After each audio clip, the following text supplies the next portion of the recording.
ठीक है, तो आज इस वेबिनार का लास्ट डे है, ठीक है, जिसमें हम HTML और CSS के बारे में ऑलरेडी पढ़ चुका हूँ, तो उससे रिलेटेड कुछ और ऐसे टॉपिक्स हैं उसके बारे में जानेंगे, ठीक है। और आज का टॉपिक क्या रहेगा कि हम लोग some basic property of CSS वो जानेंगे, जैसे कि CSS फॉन्ट्स, ठीक है, CSS position, CSS overflow and CSS icon, ठीक है। उसके बाद जावास्क्रिप्ट के बारे में जानेंगे, क्योंकि आज लास्ट डे है तो टाइम भी कम है, ठीक है, तो उस तरीके से हम लोगों को चलना होगा। फिर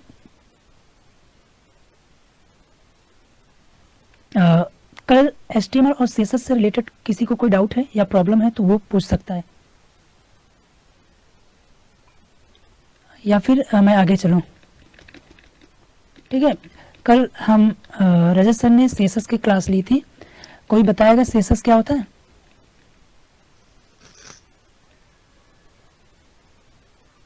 एनीवन? सर स्टाइलिंग के लिए रहता है। हाँ, स्टाइलिंग के लिए। तो उसमें स्लाइड में कुछ नहीं, मैंने देखा था एक चीज कि वहाँ पे लिखा था इंट्रोडक्शन में CSS is the beauty parlour of the HTML, ठीक है। हम लोग को पता है ब्यूटी पार्लर होता क्या है, ठीक है, मीन्स जो आपका HTML है, ठीक है, उस पर हमें कुछ फॉर्मेटिंग अप्लाई करना या मीन्स उस टेक्स्ट की फॉर्मेटिंग कर देना, वो आपका CSS होता है, ठीक है। जो आपका HTML टैग्स हैं, एलिमेंट्स हैं जिसको हम बोलते हैं, उस पर क्या करना, कुछ फॉर्मेटिंग कर देना, ठीक है, मीन्स कुछ एक्स्ट्रा फीचर ऐड कर देना ताकि वो प्रेजेंट, ठीक है, अट्रैक्टिव दिखे। उसके लिए हम लोग क्या यूज करते हैं, CSS, ठीक है। इसके बारे में ये रजत सर ने आपको बताया होगा कि ये 3 तरीके का होता है, inline, internal and third external होता है, ठीक है। इनलाइन मीन्स जब हम किसी पर्टिकुलर लाइन में, ठीक है, किसी पर्टिकुलर टैग में, जैसे आपका कोई टैग दे दिया, उसी टैग में हम लोग क्या करते हैं, CSS अप्लाई करते हैं या कोई प्रॉपर्टी अप्लाई करते हैं, तो वो इनलाइन CSS होता है, ठीक है। और दूसरा होता है इंटरनल। इंटरनल क्या होता है कि जब हम लोग हेड से, जो हम लोग का हेड टैग होता है, उसके अंदर जब किसी स्टाइल टैग के अंदर, ठीक है, हेड टैग के अंदर, स्टाइल टैग के अंदर जब CSS की प्रॉपर्टी यूज करते हैं, उसी पेज पर, उसी फाइल में, ठीक है, जिसमें HTML फाइल हम लोग का है, उसे इंटरनल CSS के नाम से जानते हैं। और एक्सटर्नल नाम से ही क्या होता है कि इसका ये कहीं जो CSS होगी, CSS हम लोग कोड करेंगे, ये किसी दूसरे फाइल पे होगी, मीन्स बाहर, ठीक है। उसको उस फाइल को हम लोग लिंक के थ्रू क्या करते हैं, कनेक्ट करते हैं, ठीक है, HTML फाइल में। तो ये होता है आपका एक्सटर्नल फाइल। इसके सिंटैक्स आपको रजत सर ने बताया होगा कि सबसे पहले हम लोग सिलेक्टर लिखते हैं, फिर उसके बाद क्या करते हैं, डिक्लेरेशन होता है। डिक्लेरेशन में एक प्रॉपर्टी होती है, दूसरी उसकी वैल्यू होती है। जैसे यहाँ पे H1 है, एक आपका टैग है, तो ये सिलेक्टर हो गया। हम लोग क्या कर रहे हैं, H1 पर अप्लाई करेंगे, मीन्स H1 टैग के अंदर जो भी टेक्स्ट लिखा गया है उसे हम लोग क्या करेंगे, उसका कलर ब्लू कर देंगे, ठीक है, और उसका फॉन्ट साइज बढ़ा देंगे। ये सब क्या है, आपके सिंटैक्स हैं, ठीक है। और उस कमेंट कैसे करते हैं मैं ज़्यादा डीप नहीं जाऊंगा, क्योंकि ये ऑलरेडी आप क्लास ले चुके हैं इसका। इनलाइन CSS जो बताया कि जब हम लोग किसी पर्टिकुलर लाइन में यूज करते हैं, देखिए जैसे H1 टैग है आपका यहाँ पे, तो style is equal to colour blue मैंने कर दिया, तो ये आपका इनलाइन हो गया, क्योंकि उसी टैग के अंदर हमने CSS अप्लाई किया, ठीक है। और जैसे पैराग्राफ है, उसके जस्ट नीचे यहाँ पे, तो पैराग्राफ में भी हमने क्या किया, स्टाइल यूज कर दिया, तो ये एक तरीके का इनलाइन CSS है, ठीक है। और नीचे इंटरनल CSS क्या होता है कि जब हम लोग क्या करते हैं, हेड टैग है आपका, हेड के अंदर स्टाइल टैग एक यूज करते हैं, स्टाइल, उसका स्टाइलिंग करने के लिए, ठीक है, किसी पर्टिकुलर टैग का, तो उसे इंटरनल CSS कहते हैं। देखिए ये इसमें इसी फाइल में आपका क्या है, HTML का कोड भी है, ये CSS का कोड है, ठीक है। जो CSS का कोड होता है या जो इसके सिंटैक्स होते हैं वो किसी टैग में नहीं होते। टैग क्या होता है, जो दो ये ब्रैकेट आपका है, जिसे हम लोग लेस देन और ग्रेटर देन बोलते हैं, ठीक है। इन दोनों के बीच में जब हम कोई टेक्स्ट लिखते हैं या कुछ भी रहता है तो उसे टैग बोलते हैं। तो जो CSS होता है वो किसी टैग में नहीं होता है। और एक्सटर्नल, जैसे ये आपका टेक्स्ट फाइल एक अलग है, यहाँ पे केवल HTML की कोडिंग है, और CSS यहाँ पे style.css है, ये CSS की कोडिंग है, ठीक है। यहाँ से मैंने जो यहाँ पे करूंगा, जैसे बैकग्राउंड कलर पावर ब्लू कर दिया तो ये यहाँ पे अप्लाई होगा इस वाले फाइल में, ठीक है। और यहाँ पे जैसे कलर ब्लू कर दिया तो ये इस वाले फाइल पे क्या हो जाएगा, जो टेक्स्ट है वो ब्लू हो जाएगा, ठीक है। ये आपका एक्सटर्नल हो गया। सेसेस, कलर, फॉन्ट साइज, ये आप सभी देखेंगे। सेसेस, पैडिंग, मार्जिन।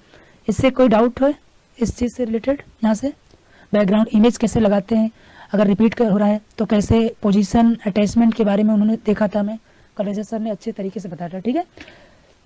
तो आज हम लोग देखेंगे ये सम बेसिक प्रॉपर्टी, जैसे कि सीएसएस फॉन्ट, अगर आपका कोई फॉन्ट है तो उस पर सीएसएस कैसे अप्लाई करते हैं, ठीक है, उसके कौन कौन से प्रॉपर्टी हैं। तो सबसे पहले मैं क्या करता हूँ, एक नोटपैड पे आता हूँ, एक यहाँ पेज बना लेता हूँ, ठीक है। फाइल, ऑलरेडी फाइल एक बनी है न्यू। यहाँ से इस कोड को कॉपी करूँगा, यहाँ पे पेस्ट कर दूंगा, क्योंकि मैं बताया हूँ कि जब भी आप कोड करेंगे तो ये सारी चीज आपका कॉमन रहेगा।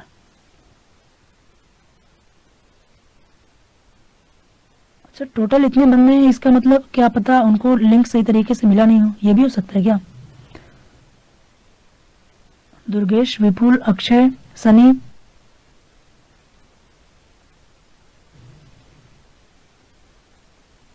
Yes sir. लिंक तो सभी को मिला है। केवल लिंक ईमेल के थ्रू गया था या फिर किसी और तरीके से भी? सर ईमेल से गया, फिर सर ग्रुप में सभी पढ़े हैं। ग्रुप में नहीं हूँ मैं। ग्रुप में अगर नहीं है तो एक बार फिर से सेंड कर लीजिए। सनी, सब लोग एक बार मैसेज कर दो, क्या पता सब लोग आ जाएं। इतने कम बंदे तो नहीं होना चाहिए, ठीक है।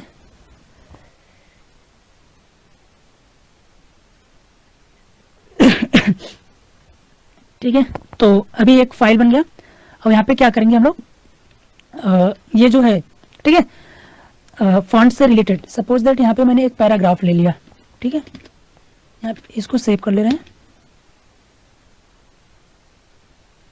D3 में क्या नाम दे दें इसका, टेस्ट, ऐसे नाम देते हैं, फॉन्ट डॉट HTML, ठीक है।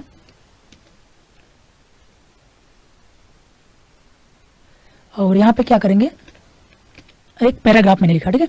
और पैराग्राफ यहाँ पे दे दिया, दिस इज पैराग्राफ, ठीक है।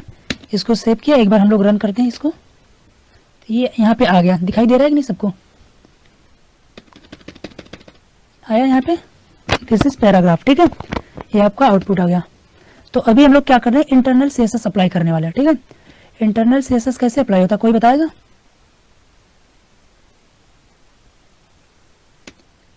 हम लोग स्टाइल टैग यूज करते हैं।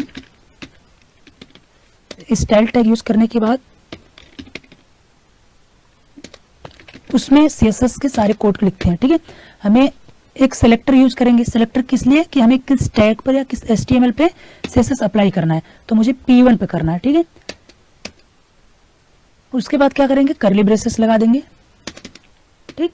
अब फॉन्ट हम लोग देखेंगे, सीएसएस फॉन्ट कौन कौन से प्रॉपर्टी है, फॉन्ट फैमिली, ठीक है।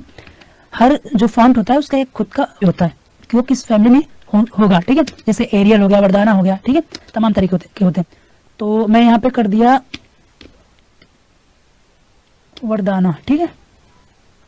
ऐसे करते हैं, ये सब देखिए सीएसएस की कोडिंग है, ये किसी टैग के अंदर नहीं है, ठीक है। ये कर्ली ब्रेसेस के अंदर होते हैं। इसको सेव किया, यहाँ पे आया, इसको रिफ्रेश करा, ये देखिए इसका जो फॉन्ट साइज था वो चेंज हो गया, हुआ कि नहीं? पहले दूसरा था, अब इसका जो फॉन्ट फैमिली वो चेंज हो गया। उसी तरीके से होता है एक आपका फॉन्ट स्टाइल, ठीक है। फॉन्ट स्टाइल मीन्स इटैलिक होगा या फिर कैसा होगा, फॉन्ट स्टाइल या ऑब्लिक होगा, ठीक है। अभी देखिए ये इटैलिक नहीं है आपका आउटपुट, ये जो है इटैलिक नहीं है ना। अभी यहाँ पे मैं फॉन्ट जो स्टाइल है वो इटैलिक लिख दे रहा हूँ, इटैलिक कर दिया, ठीक है। इसको सेव कराऊंगा, फिर से यहाँ पे रिफ्रेश किया तो ये इटैलिक हो गया। ये सीएसएस के फॉन्ट की प्रॉपर्टी है, ठीक है। और उसके बाद यहाँ पे फॉन्ट वेट, ठीक है, कि आपका जो फॉन्ट है वो कैसा रहेगा, नॉर्मल रहेगा या फिर बोल्ड करते हैं हम लोग ना, फॉन्ट वेट, ये हमारा सपोज दैट बोल्ड है, ठीक है, इसको बोल्ड कर दिया। अब यहाँ पे इसको फिर से रिफ्रेश करते हैं, बोल्ड हुआ ना, ये बोल्ड हो गया, ठीक है। फॉन्ट वेट था। अब एक आता है font size. Font size I think हम लोग ऑलरेडी पढ़ चुके हैं, तो यहाँ पे फॉन्ट साइज लिखेंगे, ठीक है। फॉन्ट साइज क्या कर दे इसका, सपोज दैट 20 पिक्सल कर दे, छोटा करें, देखिए क्या होता है। सेव कर रहे हैं, फिर यहाँ पे आए, रिफ्रेश कर दिया, ठीक है। ये साइज में चेंजेस हुआ थोड़ा सा, ठीक है। तो ये था आपके CSS फॉन्ट्स। इसके कौन कौन से प्रॉपर्टी थे ये देखें, ठीक है। और the default text size in browser, जो हम लोग फॉन्ट साइज देंगे उसको 2.EM जो होता है उसमें भी दे सकते हैं। जो ब्राउजर का टेक्स्ट साइज होता है वो बाय डिफॉल्ट होता है 16 पिक्सल, ठीक है। और 16 पिक्सल में 1 EM होता है, ठीक। तो आप इस तरीके से भी उसकी साइज EM के फॉर्म में दे सकते हैं। अब हम लोग देखते हैं the position property. Position property क्या होता है कि the position property specify the type of positioning methods used for an element, ठीक है।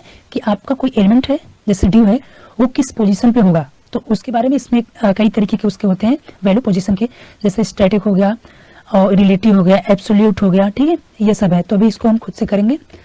पहले यहाँ पे एक नीचे ड्यू बनाते हैं, ठीक है। ड्यू सबको आता है बनाने ना, पहले कमेंट कर दें। ये क्या है आपका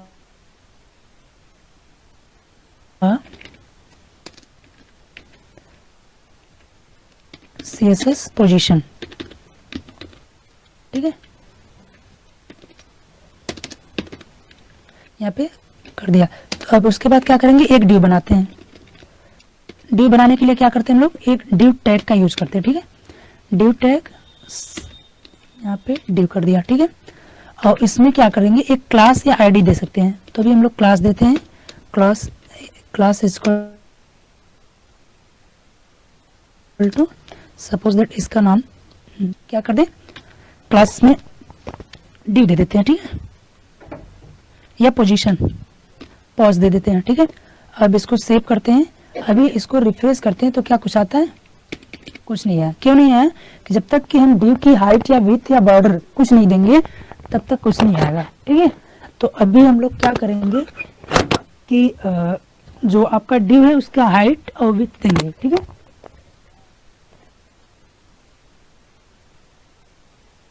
अभी हम लोग कोडिंग करते हैं। सबको समझ में आ रहा है, वॉइस क्लियर जा रही है और फिर स्क्रीन विजिबल है कि नहीं, कोई एक बंदा बोल दे। हाँ ठीक, ठीक है।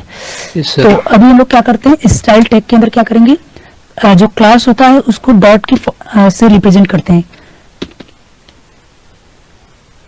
ठीक है। फिर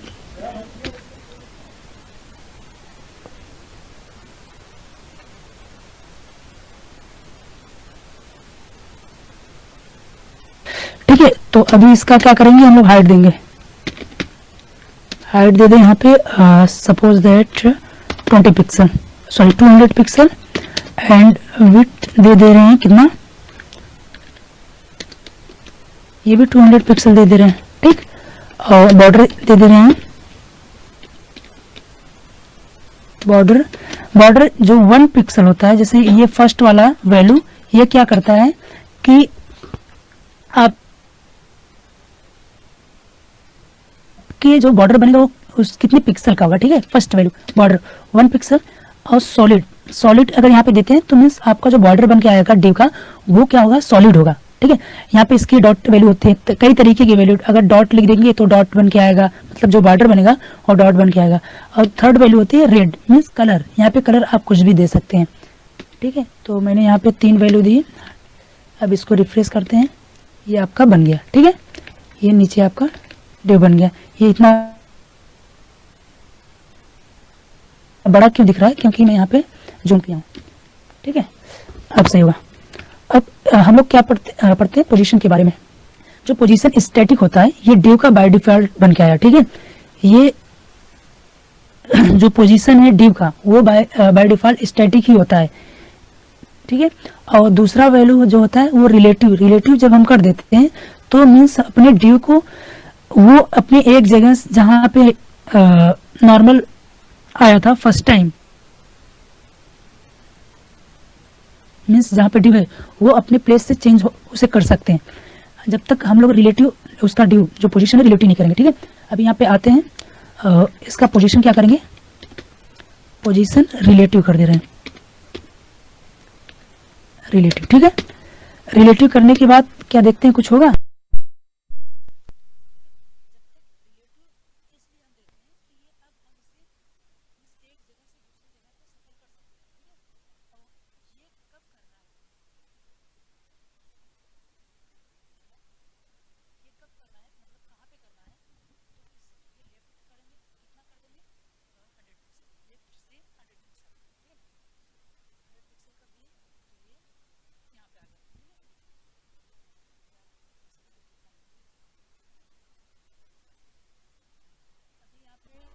सपोज दैट कुछ वैल्यू नहीं दिया, इसको रिफ्रेश किया, यहीं पे आया, ठीक है।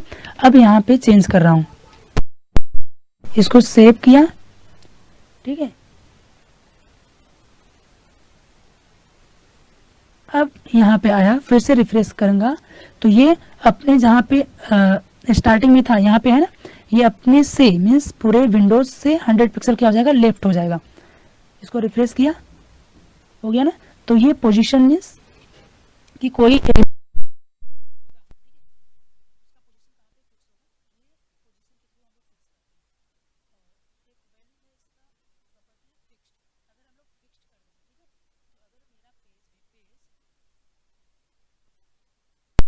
स्क्रॉल करेंगे, ठीक है।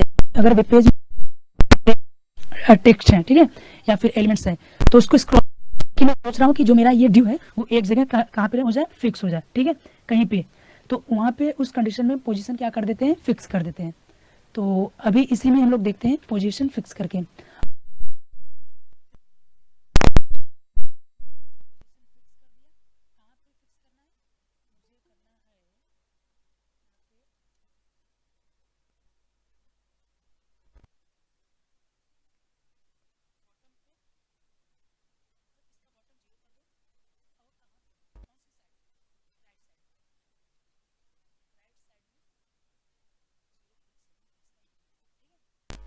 सेव करेंगे मीन्स कि जो हमारा ये ड्यू बना है, अभी रिफ्रेश नहीं करते हैं, ये फिक्स हो जाएगा एक जगह।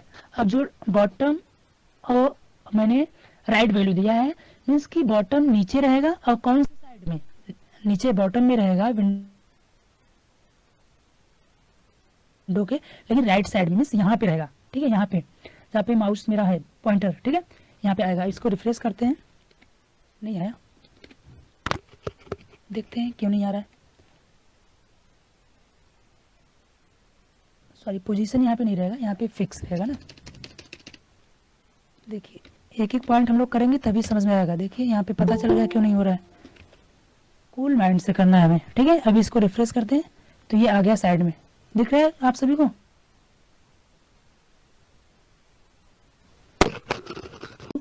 क्लिप जैसे एक विजिबल है, विजिबल डिफॉल्ट वैल्यू होता है वो आपको दिखेगा, हिडन कर देंगे तो सारा डेटा नहीं दिखेगा, स्क्रॉल कर देंगे तो उसमें स्क्रॉल का एक बटन आ जाएगा। ऑटो इसलिए आता है, जब ऑटो कर देते हैं तो वो हमें वो ऑटोमेटिक मतलब स्क्रॉल बन जाता है जब डिव से बाहर जाएगा, ठीक है। और ये जो ओवरफ्लो कंडीशन अप्लाई होता है वो केवल डिव पर होता है, मीन्स ब्लॉक लेवल एलिमेंट पर। ब्लॉक लेवल एलिमेंट क्या होता है, कोई बताएगा?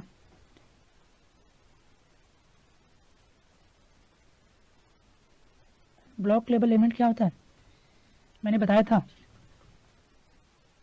ठीक है, कोई दिक्कत नहीं। ब्लॉक लेवल एलिमेंट वो होता है कि जब हम, वो हमेशा क्या होता है कि नए लाइन से स्टार्ट होता है, ठीक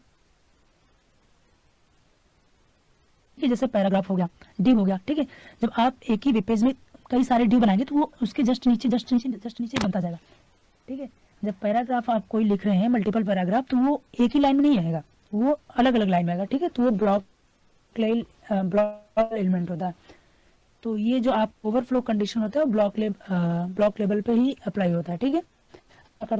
यहाँ पे एक दूसरा div बनाएंगे, इसको कॉपी किया, यहाँ पे पेस्ट कर दिया। ठीक है, किसी को कोई प्रॉब्लम नहीं है ना, फीडबैक फॉर्म में मैंने देखा था, तो वहाँ पे किसी ने दुर्गेश ने मुझे सेंड किया था, उसमें देखा था एक बंदा था, कोई नहीं, बताया था कि अगर आप अपनी फॉन्ट साइज थोड़ा इंक्रीज कर देंगे तो सही रहेगा, हम लोग को विजुअल। तो ऐसे तरीके, मतलब ये चीज़ें आप सेशन में भी बोल सकते हैं।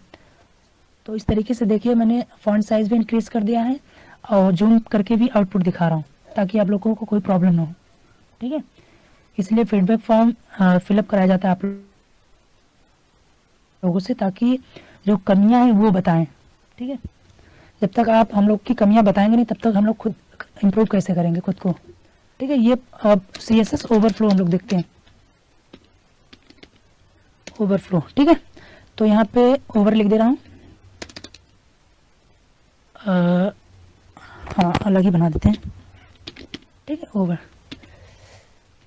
और यहाँ पे इसको कॉपी कर लेते हैं। ठीक है, इसमें बस कुछ चेंजेस करेंगे हम। कंट्रोल C कर दिया, कंट्रोल V कर दिया। ठीक है, अब इसका यहाँ पे ओवर है क्लास जो हम लोग बनाने जा रहे हैं। ठीक है, अब इस ये सारा चीज पोजीशन का हम लोग हटा दे रहे हैं। ठीक है, और इसकी जो हाइट और विड्थ है वो 20 पिक्सल देते हैं। ठीक है, 20 पिक्सल, तब बातें समझ में आएगी। पहले इसका आउटपुट देखते हैं हम लोग, आता है कि नहीं कुछ। यहाँ पे आ गया है। ठीक है, अब ये सब आप सारा चीज भूल जाइए, दिस इज पैराग्राफ, और ये वाला जो लास्ट इधर है कॉर्नर में, ये वाला डिव। अभी मेरा आप फोकस करिएगा बस इस वाले डिव पे जो छोटा सा है। ठीक है, उस पर फोकस करिएगा।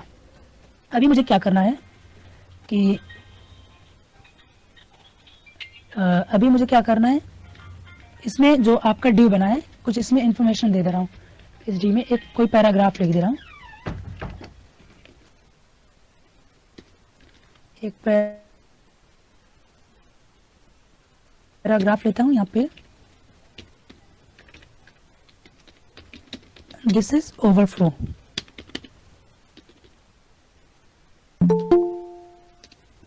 ऐसा फ्लो ही डाल देते हैं। ठीक है, ओवरफ्लो डाल दिया, इसको सेव किया,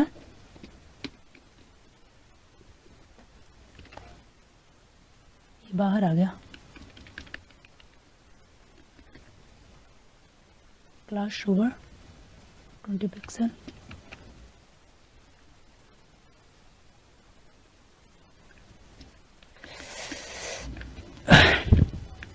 अभी पैराग्राफ हटाते हैं, देखते हैं फिर क्या होता है।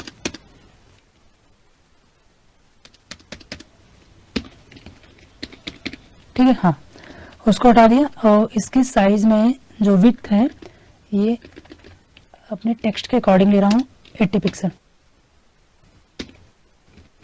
ठीक है, अब क्लियर आ गया, मीन्स जो डेटा है वो कहाँ पे आ गया, उसी के अंदर आ गया। ठीक है, डिव के अंदर।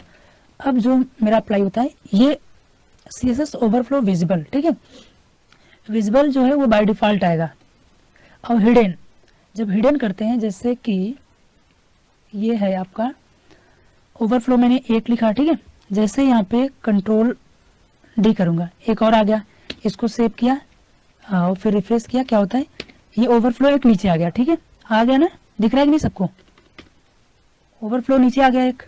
तो अभी क्या करते हैं, जब हम लोग ओवरफ्लो विजिबल कर देंगे यहाँ पे इसके CSS के प्रॉपर्टी में। ठीक है, यहाँ पे ओवरफ्लो विजिबल। ठीक है, तो कोई चेंजेस नहीं होगा, क्योंकि ये ऑलरेडी मैंने बताया कि बाय डिफॉल्ट ही होता है। ठीक है, कुछ नहीं हुआ कुछ नहीं हुआ, मैंने रिफ्रेश किया। लेकिन जब हिडन प्रॉपर्टी में यहाँ पे कर दे रहा हूँ, उस कंडीशन में क्या होता है आप लोग देखिएगा, इसकी वैल्यू मैं यहाँ पे हिडन कर दे रहा हूँ।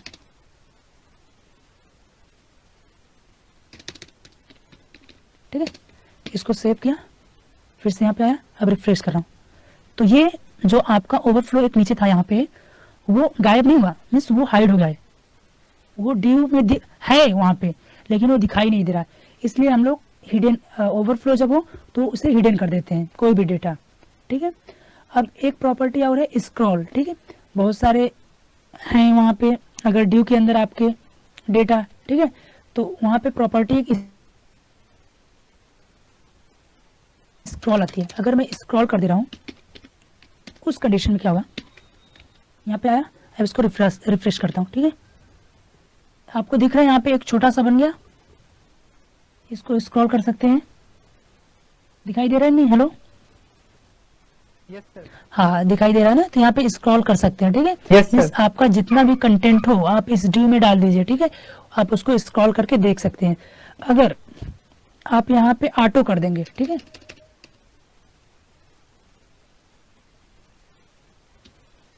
ऑटो कर देंगे तो वो उस कंडीशन में बनेगा। किस कंडीशन में, जब आपका जो ड्यू में कंटेंट है वो बहुत ज्यादा होगा, मीन्स ड्यू के बाहर होगा, तब स्क्रॉल बनेगा। बट जब आप स्क्रॉल कर देते हैं तो ऑलरेडी बन के आएगा। समझ में आ रहा है मेरी बात, डिफरेंस क्या है दोनों में। मीन्स जब आप ऑटो कर देंगे, जब आपका टेक्स्ट जो है आइटम्स हैं जब ड्यू के बाहर जाएंगे मीन्स तभी आपका बनेगा, ठीक है। यहाँ पे आ गया, ठीक है, तो तब ये डिफरेंस है। मैंने यहाँ पे देखिए लिखा कि इस जो ऑटो होता है similar to scroll but it adds scroll bar only when necessary, ठीक है। जब उसको आवश्यकता पड़ती है तभी वो क्या करता है, स्क्रॉल बार ऐड करता है, जो ऑटो होता है। तो ये था आपका सीएसएस ओवरफ्लो, ठीक है। इसमें एक और चीज है, इसमें कोई प्रॉब्लम किसी को, हेलो,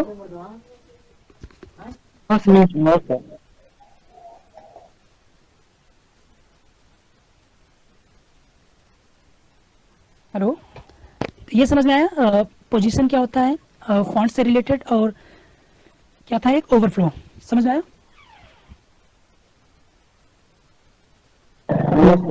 यस।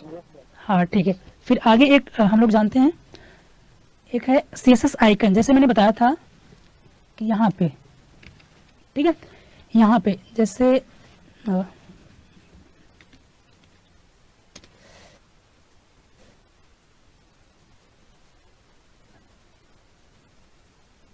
ठीक है, यहाँ पे देखिए जैसे व्हाट्सएप है ना, तो व्हाट्सएप का लोगो बना है, ठीक है, दिख रहा है कि नहीं, कॉर्नर में सबसे ऊपर।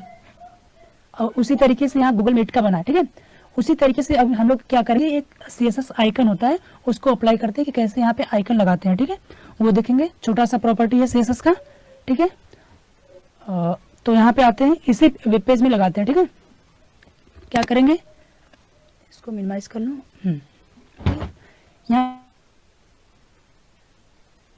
पे एक हम लोगों का होता है लिंक, ठीक है। लिंक एक होता है एक किसी पेज को दूसरे पेज में क्या करने के लिए, कनेक्ट करने के लिए, ठीक है। जैसे आपने कोई जेएस का एक्सटर्नल फाइल बनाया तो लिंक यूज करते हैं, उसी तरीके से इसमें भी लिंक करेंगे src, ठीक है। src इक्वल टू, यहाँ पे हम उस इमेज को डालेंगे, ठीक है।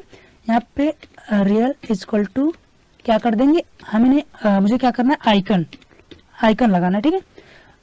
ये आप बस कर देंगे, आपका इमेज लग जाएगा। फिर मैं एक इमेज कहीं से कॉपी कर लेता हूँ, ठीक है। अगर आपको मैंने बताया था कि अगर कोई इमेज कॉपी करना है तो उसके कई तरीके होते हैं, ठीक है। तो या तो वो इमेज जो है आपका उसी पर्टिकुलर फोल्डर में होना चाहिए, ठीक है, या फिर आप उस इमेज का पाथ आपको कॉपी करना पड़ेगा। जैसे यहाँ पे है, तो यहाँ पे ये इमेज है, तो यहाँ से जो इसका लोकेशन है यहाँ से कॉपी कर लेंगे और फिर आपको इमेज का नाम खुद से डालना पड़ेगा, ठीक है। तो यहाँ और यहाँ पे पेस्ट कर दिया। फिर मेरे इमेज का क्या नाम है, IMAGE, ठीक है, सॉरी इमेज, और फिर डॉट, वो फाइल का एक्सटेंशन क्या है, JPG, ठीक है। तो यहाँ पे JPG लिखेंगे, इसको सेव किया हमने, ठीक है।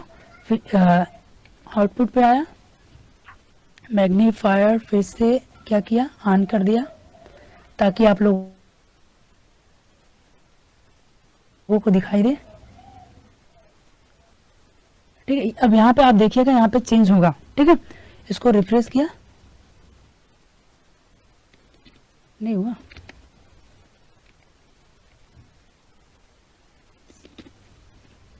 देखते हैं क्यों नहीं हो रहा है।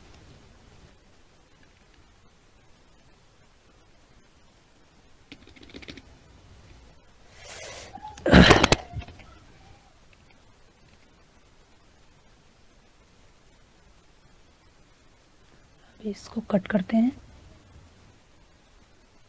क्या दिक्कत आ गई? इसको सोर्स आई थिंक मिल नहीं रहा है। रियल इक्वल टू आइकन, पहले इस इमेज को कॉपी कर लेता हूँ यहाँ से, एक बार फिर से ट्राई करेंगे। कंट्रोल सी, और इसी फोल्डर में आते हैं हम लोग। D3 में आए, यहाँ पे पेस्ट कर दिया, नहीं हुआ।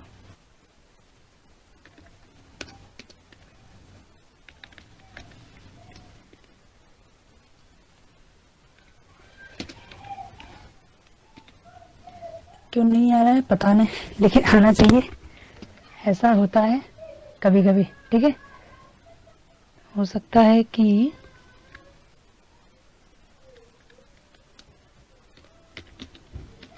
image.jpg, ठीक है।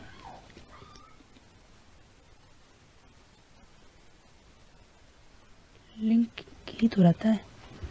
इसको एक बार फिर से रन करा देते हैं। नहीं आया, कुछ मैटर हुआ होगा। यहाँ पे टाइप रहता है क्या? एक बार href चेंज करते हैं।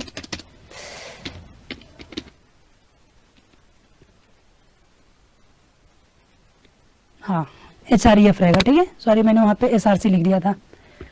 तो यहाँ पे देखिए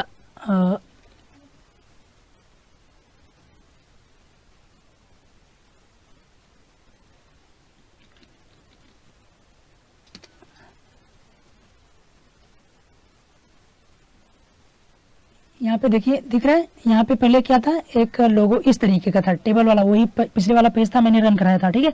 इस तरीके का था। लेकिन जब मैंने क्या किया, लिंक के थ्रू एक href एट्रीब्यूट होता है, उसको यूज किया।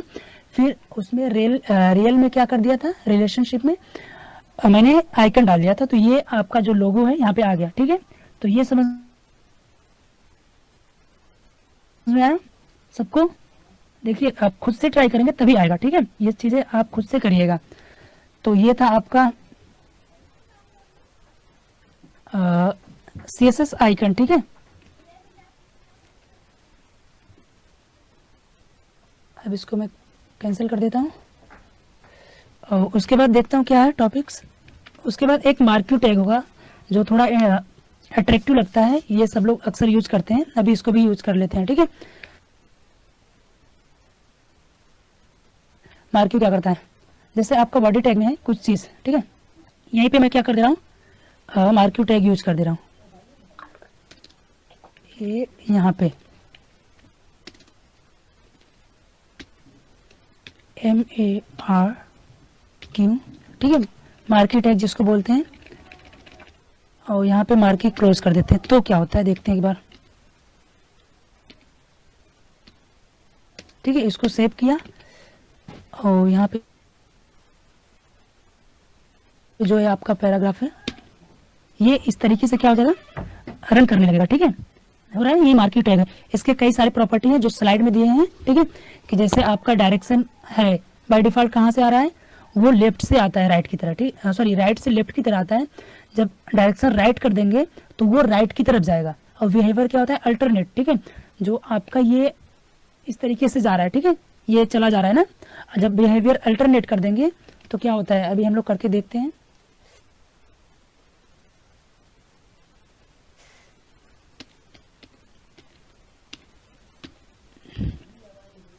VIOR, ठीक है, बिहेवियर इक्वल टू सॉरी, हाँ, अल्टरनेट कर देते हैं।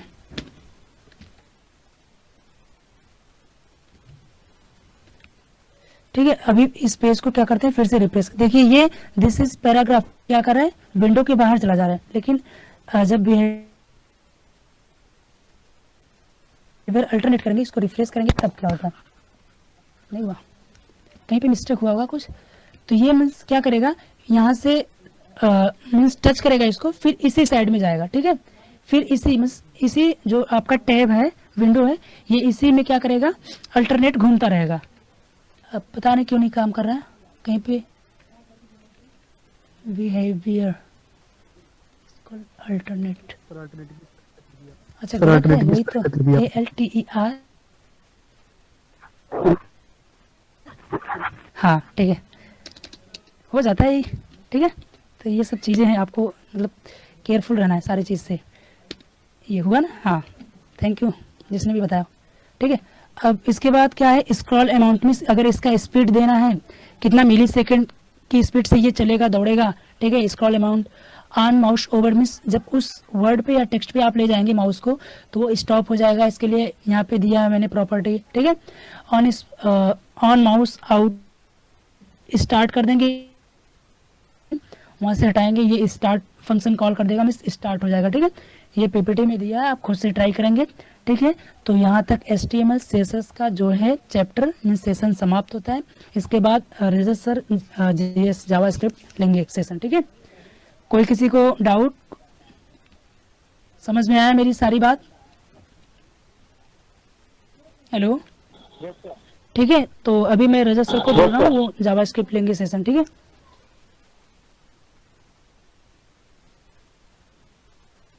रजत सर आप JS का लेंगे, लीजिए, ठीक है। थोड़ा लेट हो गया और टाइम भी बहुत कम है, क्योंकि अभी जावास्क्रिप्ट भी कर देखना है, उसके बाद प्रोजेक्ट्स भी देखना है।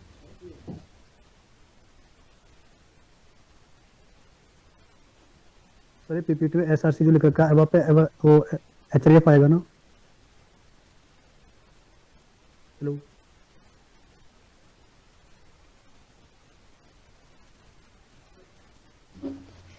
वहाँ पे HRF ही रहेगा, HRF से हुआ, लेकिन मैंने एक बार ट्राई किया था तो SRC से हुआ था, इसलिए मैंने SRC डाला था, ठीक है। ओके सर, बट एक बार चेक कर लेना, लेकिन SRC करने पर मेरे हुआ तो ये भी, ओके सर। ठीक। एक JS स्टार्ट करते हैं, मतलब जावास्क्रिप्ट। तो जावास्क्रिप्ट का हालांकि जैसे नाम मिलता जुलता है जावा से, उससे रिलेशन कोई नहीं है। इसका काम होता है जस्ट जो जितना भी क्लाइंट साइड, मतलब हमारी जितना लुक होता है वेबसाइट का, उसको थोड़ा डायनामिक बना देना। मतलब हमने अभी तक बॉडी बना ली वेबसाइट की, उसको थोड़ी खूबसूरती दे दी, लेकिन अगर उसको थोड़ा और अच्छा दिखाना है कि हाँ वो थोड़ी चलती फिरती भी दिख रही है, तो उसके लिए हम जावास्क्रिप्ट यूज करते हैं। तो जावास्क्रिप्ट को इन्वेंट किया था ब्रेंडन एक ने 1995 में, और इसको एक्मा स्टैंडर्ड मिला 1997 में। तो आगे बढ़ते हैं कि आखिर जावास्क्रिप्ट में कैसे, मतलब कहाँ यूज करते हैं और कैसे यूज करते हैं। तो जैसे कि CSS का था कि इंटरनल होती थी, एक्सटर्नल होती थी और इनलाइन भी होती थी। हालांकि हम जावास्क्रिप्ट को भी कहीं कहीं इनलाइन यूज कर सकते हैं। जावास्क्रिप्ट में कोड कभी कभी बहुत ज्यादा हो जाता है, तो इसे हम दो तरीके से मोस्टली यूज करते हैं। या तो हम इंटरनल कर देते हैं एक स्क्रिप्ट टैग लगा के, जहां हमारा पेज होगा, जैसे कि मैं एक पेज पे ले चलूँ अगर,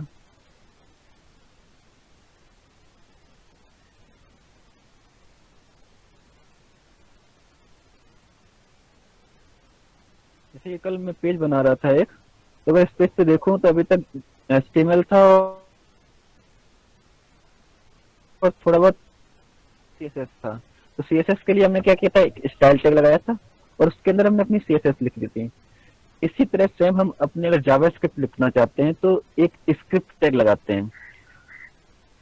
CSS के लिए स्टाइल टैग हमने सिर्फ हेड में लगाया था, लेकिन जावास्क्रिप्ट का जो स्टाइल टैग है वो आप कहीं भी, स्क्रिप्ट टैग कहीं भी लगा सकते हैं, लेकिन मोस्टली प्रेफर किया जाता है कि उसे आप लास्ट में लगाएं। तो जो भी स्क्रिप्ट होगी जावास्क्रिप्ट की, वो सबसे लास्ट में रन कराई जाए, ये हमेशा प्रेफर किया जाता है। तो हम कोड की तरफ बढ़ते हैं कि कैसे कैसे। तो एक तो तरीका ये है कि हम इसी कोड पे एक स्क्रिप्ट टैग लगाएं और उसके अंदर जावास्क्रिप्ट का जो भी कोड हो वो लिख दें। दूसरा तरीका है कि हम एक दूसरी फाइल बनाएं, जैसे हमने style.css कल बनाई थी, उस फाइल का हम एक्सटेंशन .js दे देंगे, और उससे जैसे हमने इसको ऐड किया था वैसे ही, जैसे इसको लिंक टैग से ऐड किया था, लेकिन हम उसको स्क्रिप्ट टैग से ऐड करेंगे JS को।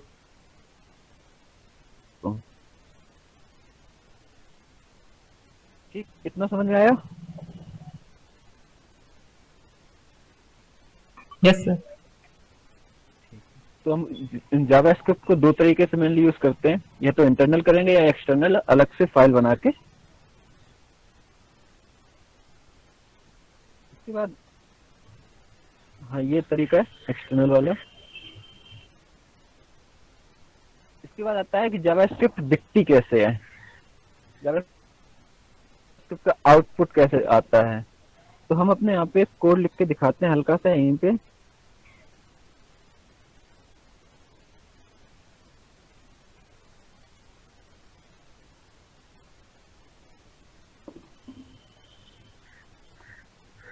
डॉक्यूमेंट डॉट राइट, देखो तीन तरीके हैं दिखाने के। या तो आप कंसोल लॉग में जाके देख सकते हैं, अगर कुछ काम कर रहे हैं तो या तो कंसोल लॉग में देख सकते हैं, या फिर उसी पेज पे दिखा सकते हैं, या फिर एक सकते हैं। तो हम सबसे पहले अलर्ट से शुरू करेंगे। तो जो विंडो ऑब्जेक्ट होता है उसके अंदर अलर्ट नाम का फंक्शन होता है। तो मान लो हमने अलर्ट में दे दिया 5 प्रिंट कराना है इसको। तो अगर आपने सी लैंग्वेज हल्की फुल्की सीखी है तो ये उससे भी ज्यादा सरल होती है। जो सी लैंग्वेज होती है उससे भी ज्यादा सरल मान सकते हैं कि हमारी जो जावास्क्रिप्ट होगी, क्योंकि वहाँ पे क्या होता है जब आप वेरिएबल को डिफाइन वगैरह करते हैं तो आपको डेटा टाइप का ध्यान रखना होगा, जबकि यहाँ पे कुछ नहीं है। आप वहाँ पे फंक्शन बनाते हैं तब भी डेटा टाइप का प्लस रिटर्न टाइप का ध्यान रखना होगा। लेकिन अगर आप जावास्क्रिप्ट पे काम कर रहे हैं तो ना आपको रिटर्न का ध्यान रखना है और ना ही डेटा टाइप का। बस आप नाम लिखिए और काम बढ़ा दीजिए।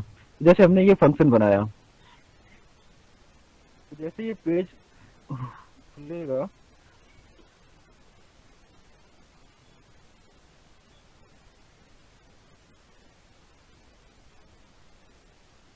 तो जैसे देखो ये पेज खुल रहा है, जैसे हमने इस पेज को खोला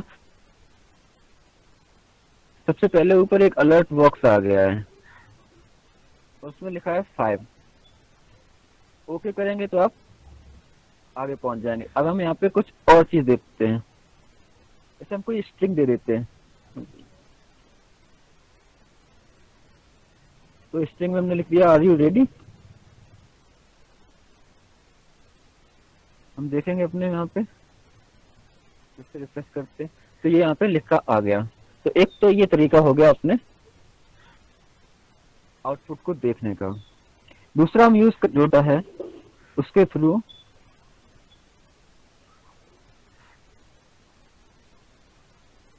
इसमें कि राइट मेथड होता है।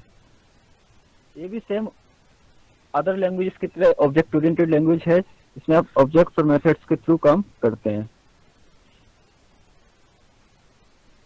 तो यहाँ पे हम लिखेंगे हेलो वर्ल्ड, जो सबसे पहला चीज सीखते हैं हम।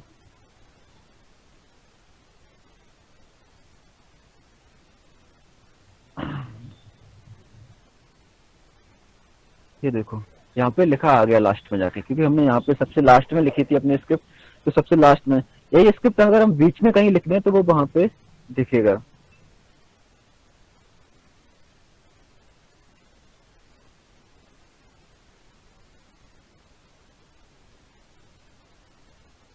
ये देखो सबसे ऊपर आ गया। तो ये हो गया दूसरा तरीका हमारे आउटपुट को दिखाने का। तीसरा हम यूज करते हैं console dot log.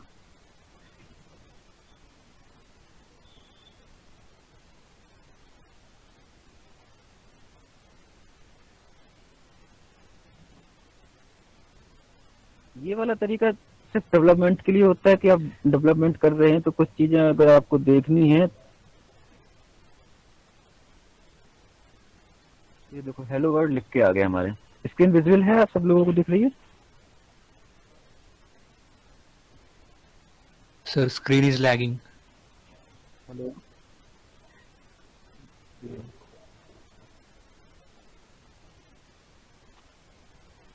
Network problem बहुत ज्यादा है।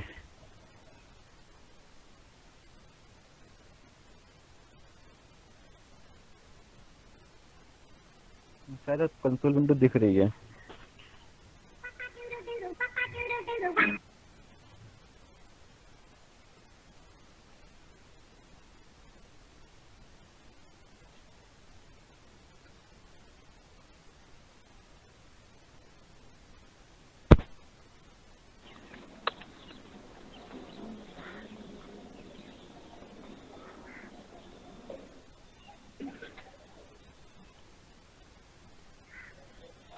हेलो, तो कंसोल विंडो दिख रही है? कंसोल विंडो नहीं, हेलो वर्ल्ड हेलो आ रहा है। वर्ल्ड आ रहा है।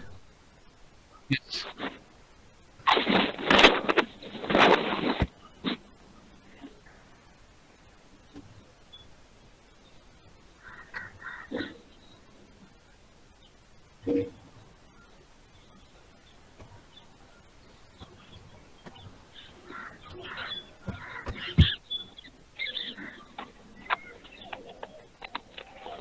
ठीक है, फिर हम अपनी प्रेजेंटेशन से पढ़ते हैं कि आगे क्या है। आगे अब आता है कि हम जावास्क्रिप्ट से क्या क्या कर सकते हैं। तो जावास्क्रिप्ट से हम किसी भी एचटीएमएल का अंदर का टेक्स्ट चेंज कर सकते हैं, उसका कंटेंट बदल सकते हैं। अगर किसी बटन पे क्लिक किया है तो उसके बटन पे क्लिक करने के बाद हम बहुत कर सकते हैं, जैसे लाइक किसी का स्टाइल चेंज कर सकते हैं, किसी का एट्रीब्यूट चेंज कर सकते हैं, एट्रीब्यूट की वैल्यू चेंज कर सकते हैं। तो यही इसी के बारे में देखते हैं आगे कि कैसे कैसे क्या क्या कर सकते हैं। जैसे लाइक ये लिखा है, ये एल टैग है यहाँ पे। तो हम चाहते हैं कि इस किसी एक एल टैग का इनर एचटीएमएल चेंज हो जाए। लेकिन इनसे पहले मैं एक छोटी सी बात और करूंगा कि यहाँ पे जब जावास्क्रिप्ट पे हम आते हैं तो डॉम मैनिपुलेशन यानी कि जो ऑब्जेक्ट्स होते हैं उन्हें उठाने का एक तरीका होता है कि हम सिलेक्ट कैसे करें उन्हें, कि किस चीज को उठाना है, किस चीज पे स्टाइलिंग करनी है। तो उसके लिए हम कुछ फंक्शन होते हैं जैसे डॉक्यूमेंट ऑब्जेक्ट्स के अंदर गेट एलिमेंट बाई आईडी, या तो हम आईडी के थ्रू सिलेक्ट कर सकते हैं। Gate element by tag name, यानी कि हम उसको टैग के थ्रू सिलेक्ट कर सकते हैं। लेकिन टैग्स में क्या हो जाता है कि बहुत सारे टैग्स अलग अलग हो जाते हैं। या gate element by class name, मतलब हम क्लास के थ्रू सिलेक्ट कर सकते हैं।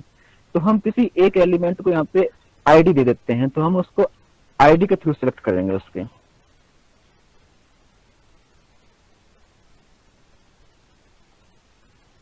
स्क्रीन विजुअल है? Yes, sir.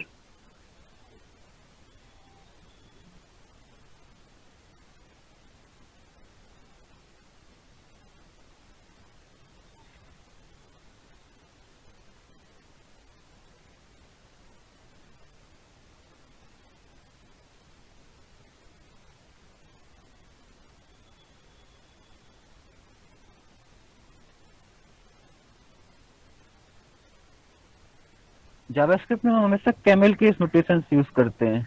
कैमल केस में क्या होता है कि जो अगर बड़ा सेंटेंस हो रहा है, मतलब अलग अलग वर्ड्स को इकट्ठा करने के लिए, वैसे तो अलग अलग लैंग्वेज में बहुत सी चीजें, कहीं अंडरस्कोर आप यूज करते हैं, कहीं हाइफन यूज करते हैं, लेकिन हम जावास्क्रिप्ट में कैमल केस नोटेशन यूज करते हैं। यानी कि मतलब जो पहला वर्ड होगा वो स्मॉल लेटर्स में, सेकंड वर्ड होगा उसका जो फर्स्ट लेटर होगा उसका वो कैपिटल होगा, बाकी स्मॉल लेटर्स में।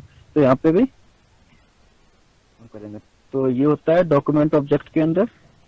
तो document dot gate element by ID, हमने आईडी क्या ली थी,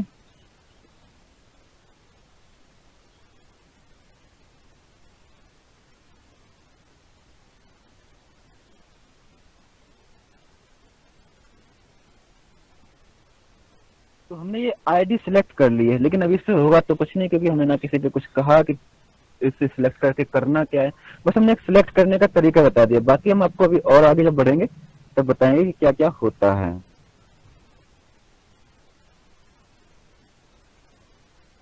अलर्ट फंक्शन हो गया कि अगर हमें अलर्ट दिखाना है तो किस तरह एक पॉपअप बॉक्स बना के दिखा सकते हैं।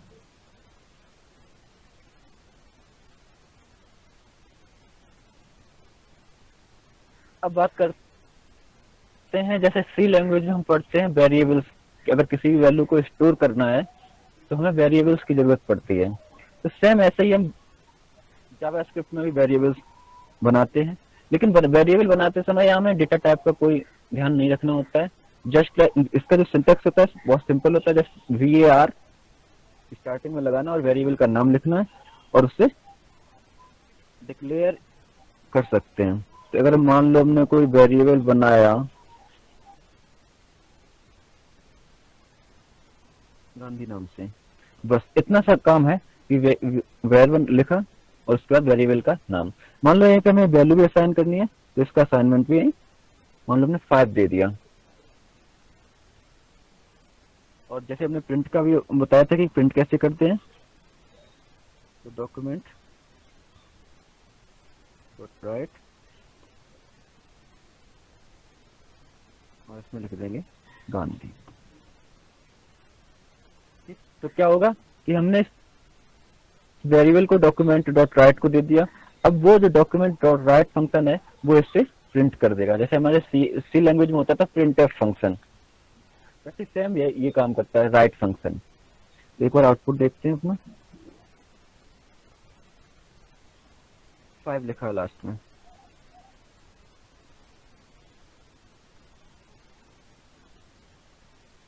जैसे अभी ये हमने डॉक्यूमेंट ये सिलेक्ट करने का तरीका बताया, ऐसे ही मान लीजिए हमें इसे इस वैल्यू को किसी वेरिएबल को दे देते हैं।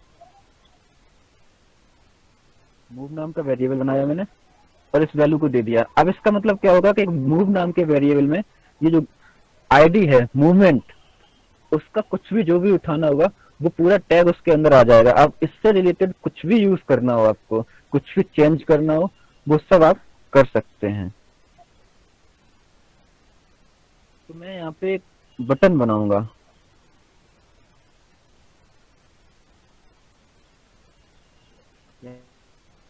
यहाँ पे एक बटन लगाऊंगा, बटन को एक फंक्शन दे दूंगा ऑन क्लिक।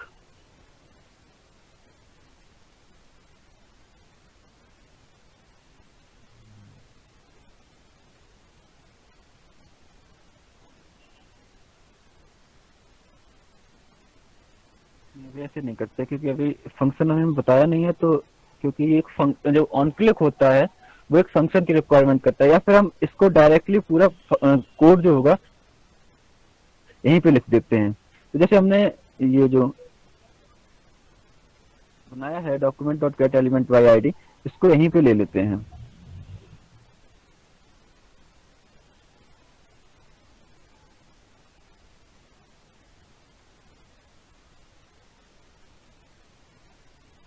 अब जैसे हमने यहाँ पे बाहर डबल कोट लगा दिया, तो अंदर हमें सिंगल कोट लगाना पड़ेगा।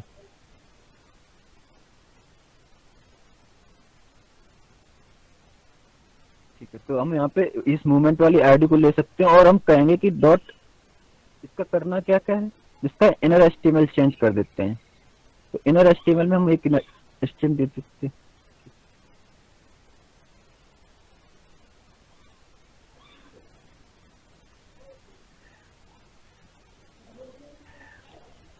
यहाँ पे हम कर देते हैं कोई भी मूवमेंट डाल,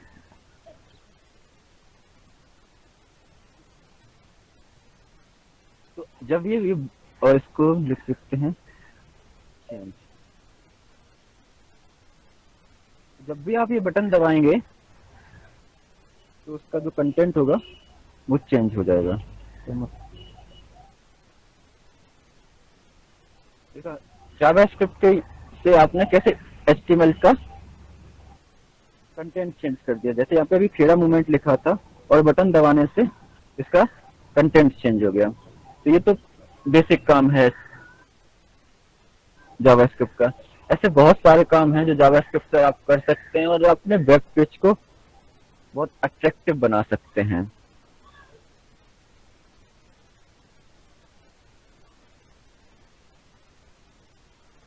इसके बाद जैसे हम सी में ऑपरेटर्स यूज करते हैं, वैसे सेम जावास्क्रिप्ट में भी ऑपरेटर्स यूज कर सकते हैं। तो ऑपरेटर्स के लिए मैं चाहूंगा कि कंसोल विंडो पे आए, वहां पे ज्यादा सही समझ में आएगा। तो मान लो हमने यहाँ पे वेरिएबल ले लिया एक्स नाम का, इसको हमने वैल्यू असाइन कर दी 5, फिर ले लिया हमने y, इसको वैल्यू हमने असाइन कर दी 10। जैसे कि हम सी में करते थे कि हम दो वेरिएबल्स को ऐड कर सकते, तो सेम यहाँ पे भी हम दोनों वेरिएबल्स को ऐड कर सकते हैं। देखो आंसर आ गया 15। सेम अगर हम चाहें तो इन दोनों को सब्ट्रैक्ट भी कर सकते हैं। जावास्क्रिप्ट केस सेंसिटिव होती है, तो अगर जैसे HTML और CSS नहीं थे, लेकिन जावास्क्रिप्ट केस सेंसिटिव होती है, तो अगर कैपिटल केस या स्मॉल लेटर्स में अंतर आता है तो ये इंटरप्रेट नहीं करेगा। जो भी यहाँ पे हम सारे ऑपरेटर्स का यूज कर सकते हैं, प्लस माइनस मल्टीप्लाई डिवाइड, जैसे अपने सी में करना होता है वैसे सब कुछ यहाँ पे भी हम यूज कर सकते हैं। असाइनमेंट ऑपरेटर्स भी यूज होते हैं अगर हमें कोई वैल्यू देती है, जैसे हमने अभी x को 5 और y को 10 दी थी, तो यहाँ पे असाइनमेंट ऑपरेटर्स का भी हम यूज कर सकते हैं। तो अभी तक हमने सीखा कि हम जावास्क्रिप्ट कहाँ कहाँ यूज करते हैं। हम इंटरनली जावास्क्रिप्ट को यूज कर सकते हैं, एक्सटर्नली जावास्क्रिप्ट को यूज करते हैं। ये अलग से पेज बना लिया और उस पर अपनी जावास्क्रिप्ट लिख दी। उसके बाद हमने देखा कि जावास्क्रिप्ट आखिर क्या क्या कर सकती है। तो जावास्क्रिप्ट से हम किसी कंटेंट को चेंज कर सकते हैं, जावास्क्रिप्ट से हम एट्रीब्यूट की वैल्यू चेंज कर सकते हैं, जावास्क्रिप्ट से हम सीएसएस की स्टाइलिंग चेंज कर सकते हैं। तो अब हम सीएसएस की स्टाइलिंग चेंज करके दिखाना चाहेंगे, कैसे हम जावास्क्रिप्ट से सीएसएस की स्टाइलिंग चेंज कर सकते हैं।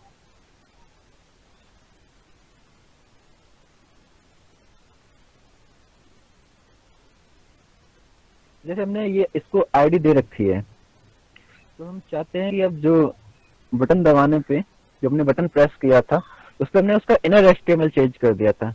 अब हम उसी की जगह उसका स्टाइल चेंज करना चाहते हैं। स्लाइड हमने तो इसके लिए हमें क्या करना होगा कि डॉट स्टाइल डॉट, अब हमें जो भी स्टाइल चाहिए हो, जैसे सीएसएस में बहुत सारी चीजें होती है, जो भी सीएसएस चेंज करनी है वो प्रॉपर्टी हम दे देंगे। लेकिन अंतर इतना रहेगा कि हम जब सीएसएस में किसी प्रॉपर्टी को लिखते थे तो उसके बीच में हाइफन लगा के, अगर डबल वर्ड्स की कोई प्रॉपर्टी है तो हाइफन लगाते थे। लेकिन जबकि यहाँ पे क्या करेंगे, हम यहाँ पे लिखेंगे उसे कैमल केस नोटेशन से। तो हमें अगर बैकग्राउंड चेंज करना है,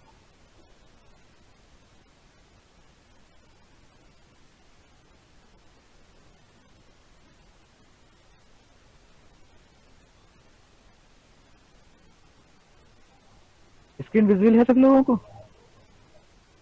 यस सर। हेलो,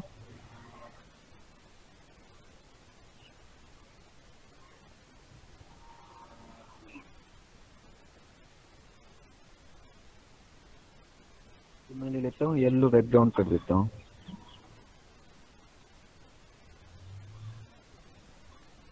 देखो जो ये ब्लॉक था जो हमने सिलेक्ट किया था एलआई एलिमेंट, उसका हमने जब बटन दबाया, बटन प्रेस करने पर येलो हो गया। ये जरूरी नहीं कि आप जब बटन प्रेस किया, आपके इसके अलावा और भी कई सारे इवेंट्स होते हैं जब हम आगे डिस्कस करेंगे कि इसमें और कौन कौन से इवेंट्स। जैसे हमने सिर्फ ये बटन क्लिक करने पर ये इवेंट हो रहा है, बटन क्लिक करने पर हमने मान लो किसी का एचटीएमएल चेंज कर दिया, बटन क्लिक करने पर हमने कोई स्टाइल चेंज कर दी, मान लो हम उसको हिडन कर सकते थे, इसकी डिस्प्ले को हिडन कर सकते थे, तो ये गायब हो जाता है यहाँ से। या बटन दबाने पर हमने इसका बैकग्राउंड चेंज कर दिया, बटन दबाने प्रेस करने पर इसका हम एट्रीब्यूट्स भी चेंज कर सकते हैं, एट्रीब्यूट्स की वैल्यू चेंज कर सकते हैं, एट्रीब्यूट नहीं, एट्रीब्यूट की वैल्यू भी चेंज कर सकते हैं। इसको तो हमने कोई एट्रीब्यूट दिया नहीं है अभी तक।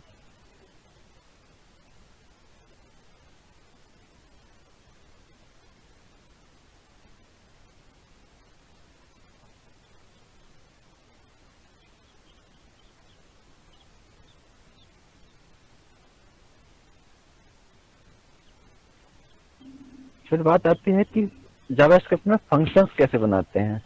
जो सबसे इम्पोर्टेंट पार्ट होता है वो होता है फंक्शंस का, क्योंकि हम जो हर जगह पढ़ते हैं कि फंक्शंस को हम बार बार यूज कर सकते हैं, जहाँ चाहे वहाँ यूज कर सकते हैं। ये कोड को थोड़ा सिंपल और छोटा बना सकता है, इससे कोड काफी ऑप्टिमाइज हो सकता है। तो अगर हम फंक्शंस की बात करें तो फंक्शन बनाने के लिए बहुत ही सिंपल तरीका होता है। जस्ट लिखिए फंक्शन, फंक्शन का नाम,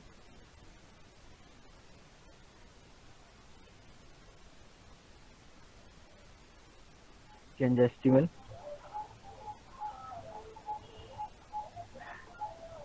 और जैसे सी में होता था कि कर्ली ब्रैकेट्स को हम यूज कर सकते थे फंक्शन के स्कोप को बताने के लिए, वैसे सेम यहाँ पे भी हम यूज करते हैं। तो यहाँ पे अब जो भी फंक्शन के अंदर हमें काम करना होगा वो हम लिख सकते हैं यहाँ पे।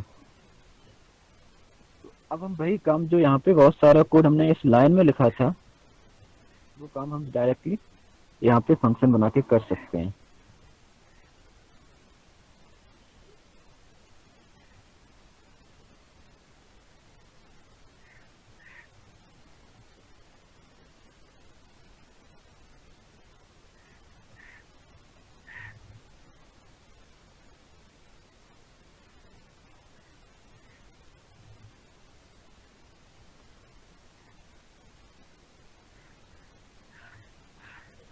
हम इस फंक्शन का नाम दे देंगे ऑन क्लिक को, कि जब भी क्लिक हो तो ये वाला फंक्शन हमारा चल जाए।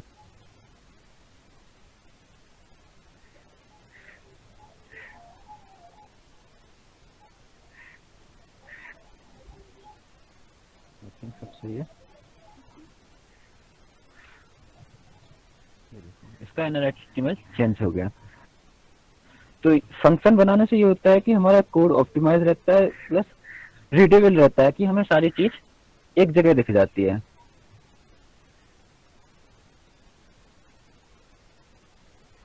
हमें कोई भी चीज अगर हमें बार बार यूज करनी है तो हम बार बार यूज कर सकते हैं। तो आई थिंक जावास्क्रिप्ट में इस और कोई प्रॉब्लम है इसके अलावा?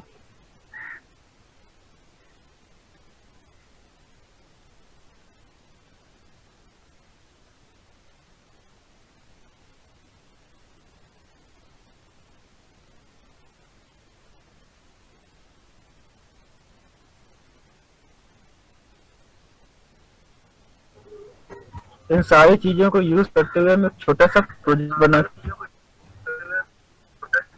प्रोजेक्ट कोशिश करूंगा। एक यहाँ पे नई फाइल बना,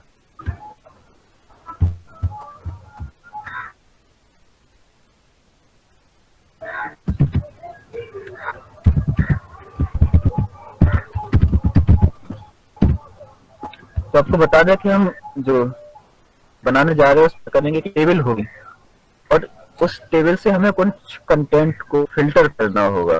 जैसे कि आप देखते होंगे कि एक बहुत बड़ी टेबल लगी हुई है, रिजल्ट्स छपे हुए हैं उसमें, तो आपको उसमें से अपना नाम ढूंढना है कहीं से, तो काफी टाइम लग जाता है पूरे टेबल को छांटने में। तो से बड़ी हम एक इनपुट बॉक्स बना देंगे, उस इनपुट जो भी वैल्यू हुई वो उसे दिखा देगा।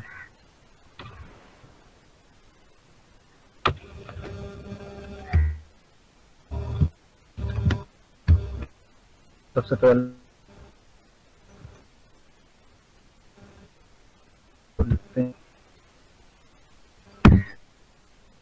हल्का सा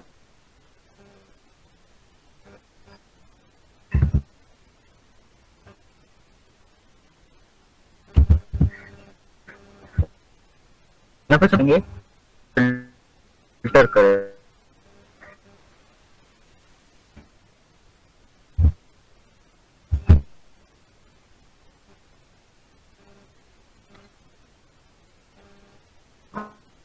पहले हमें कहीं से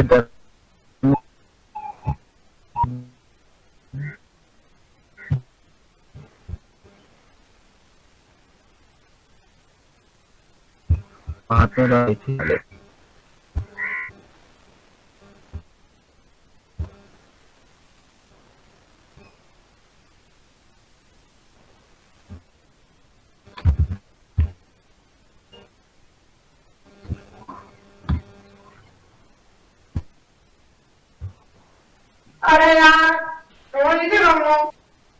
तो हम क्या करेंगे कि जैसे ये तो अभी सिर्फ रोज की इवेंट्स है, रोज की टेबल है, लेकिन मान लो 1000 की टेबल, तो उसे क्या किसी भी एक प्रोग्राम प्रिंटर किसी पर्टिकुलर कर सकते हैं।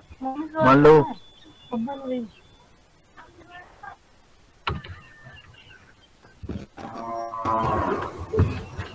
तो मान लेते हैं हम जो नाम होगा उसका मूवमेंट का, उसको फिल्टर करें। सर नेटवर्क में थोड़ा कम है सर, पॉज लगा रही है स्क्रीन। तो इसके लिए हम जावास्क्रिप्ट के कोड के लिए हम टैग बना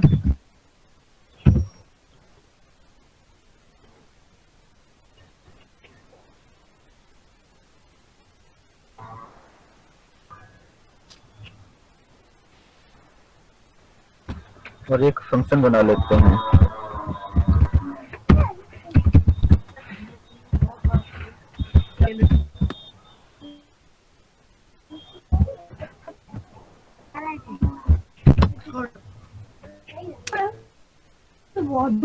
तो कुछ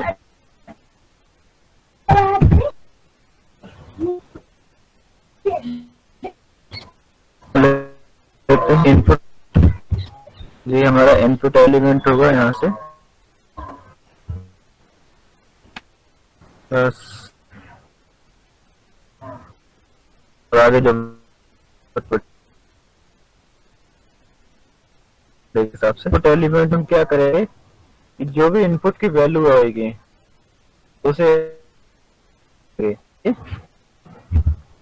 को इनपुट्स को सेलेक्ट करते हैं कि आखिर वो कहाँ सिलेक्ट करेगा। तो हम जो इनपुट रहता है उसको एक नाम देते हैं।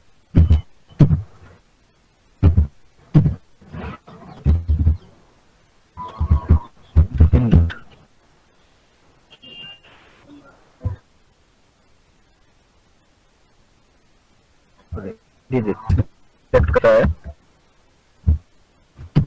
उसे हम एक क्लास नेम का हम आईडी इनपुट मिल जाए माओवाद नहीं मिले।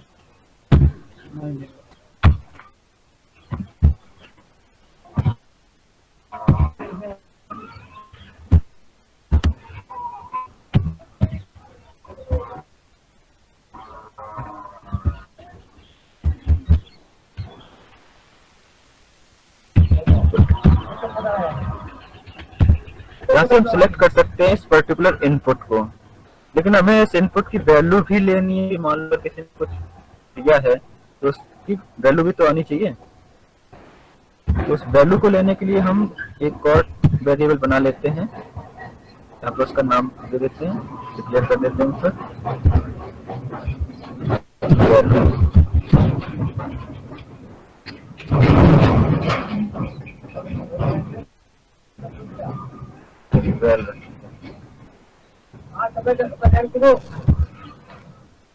तो उसके लिए इनपुट, हमने इनपुट को सिलेक्ट करा, इनपुट वैल्यू फंक्शन होता है जो कि उसका वैल्यू बताएगा कि आखिर वैल्यू क्या मिली।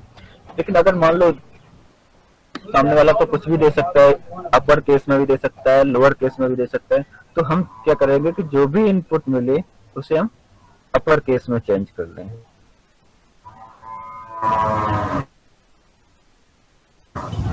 हम यूज करते हैं टू अपर केस।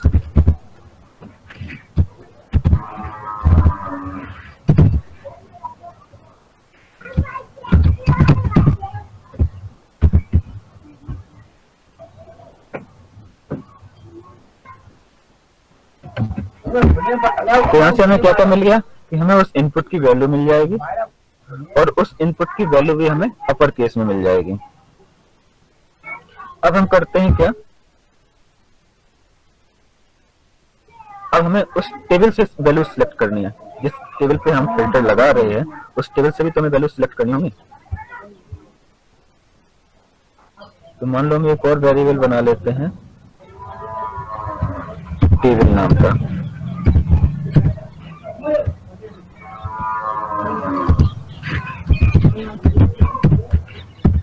टेबल, इसमें भी हम इस टेबल को सिलेक्ट कर लेंगे। अब सिलेक्ट करने के लिए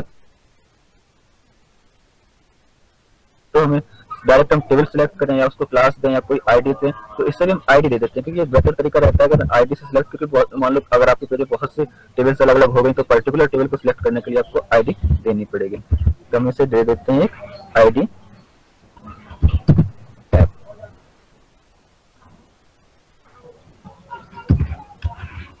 document dot gate element by ID, और आईडी हमारे हो गए टैब।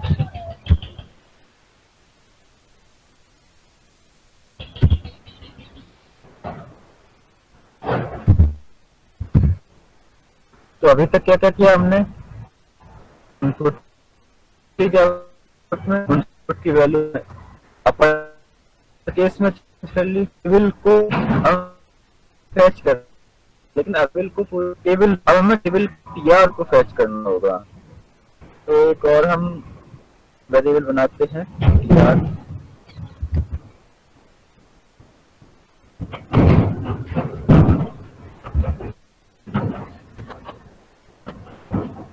उस टीआर को हम कहां से लेंगे, इस टेबल से।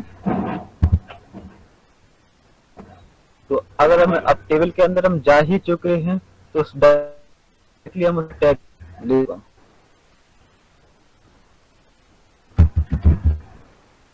Gate element by tag name. TR के अंदर टेबल के अंदर कौन सा टैग होगा, टीआर। तो अभी तक हमने इतने वेरिएबल बना लिए, इनपुट, वेल, टेबल और टीआर, जिसमें कि हम 4 अलग अलग चीजों को रखेंगे। उसके बाद स्टार्ट होते, जैसे सी लैंग्वेज में हम लूप लगाते हैं, वैसे सेम हम यहाँ पे भी लूप लगा सकते हैं, फॉर लूप, व्हाइल लूप। तो हम अपना फॉर लूप स्टार्ट करते हैं।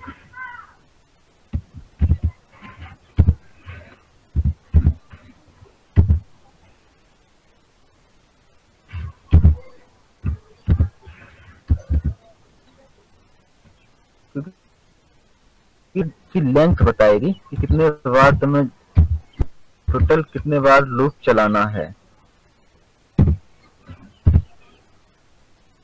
और हर बार फिर ये तो आप जानते होंगे कि कैसे फॉर लूप का सिंटेक्स होता है। अब जब फॉर लूप के अंदर आ गए, मतलब हमें हर बार हमेशा क्या होगा कि टेबल के अंदर आएंगे, हम टेबल के अंदर टीआर के अंदर जाएंगे और टीआर के अंदर जाएंगे टेबल डेटास को, लेकिन हमें सबको सर्च नहीं करना, हमें पर्टिकुलर को करना है कि जो नंबर पे जो होगा, यानी कि अगर हम टी में एक्सिंग पड़ी होती है तो सबसे पहले को हम 0 इंडेक्स देते हैं और दूसरे को हम पहला इंडेक्स, यानी कि जो जिस टीडी का इंडेक्स 1 का उसके थ्रू हम इसको सिलेक्ट करेंगे। तो टीडी में टीडी की वैल्यू हम यहाँ से लेंगे। तो अभी कौन सा टीआर होगा, आई, उस टीआर को ले लिया पर्टिकुलर, उसमें से अब हम क्या सिलेक्ट करेंगे, उसमें से हम अलग अलग टीडीज को देखेंगे क्योंकि बहुत सारे टेबल डेटा होंगे, तो उसमें से हमें एक पर्टिकुलर को सिलेक्ट करना है। तो हम यहाँ पे भी क्योंकि हमें टीआर के अंदर जा चुके हैं तो एक पर्टिकुलर सिर्फ टैग्स ही होंगे, तो हम उन्हें टैग्स को टैग्स के नाम से ले लेते हैं। तो क्या होगा, टीडी।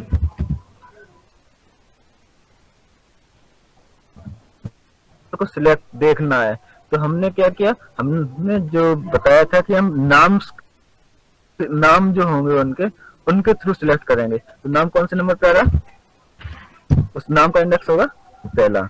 तो हमने अब यहाँ तक क्या क्या हो गया कि हमने टीडी सिलेक्ट कर लिया, टीआर में से टीडी सिलेक्ट कर लिया। अब उसको हम कंपेयर करेंगे जो हमारे इनपुट की वैल्यू आई होगी उससे। तो हम देखेंगे एक इफ स्टेटमेंट लगाएंगे, इफ टीडी, यानी कि मतलब अगर टीडी है,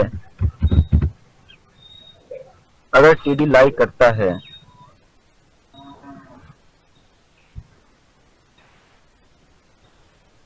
तो क्या क्या करना है हमें, क्योंकि अब हमें जैसे वो लूप चल रहा है हर बार, तो वो हमेशा इस जो बेल में डला होगा उसको कंपेयर करना है, हर टीडी से कंपेयर करना है। तो अगर मान लो टीडी है ही नहीं तो वो यहाँ पे सीधा खत्म हो जाना चाहिए। तो सबसे पहले हमें कंडीशन नहीं लगानी पड़ेगी कि टीडी होंगे, यानी कि पहला एलिमेंट है नाम वाला एलिमेंट उसमें होना चाहिए टेबल में। फिर उसके बाद हम क्या करेंगे, एक वेरिएबल और लेंगे।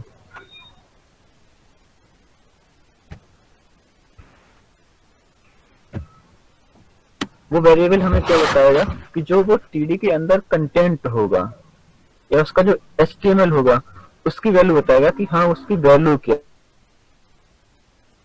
है। क्योंकि कंपेयर तो हमें वैल्यू से ही करना होगा। तो उसके लिए हम मान लेते हैं इन ले लेते हैं। तो हमें किस किस की वैल्यू देखनी है, या तो हम उस टीडी के टेक्स्ट कंटेंट की वैल्यू देख लें या उसके इनर एचटीएमएल की वैल्यू देखते हैं। तो टीडी डॉट टेक्स्ट कंटेंट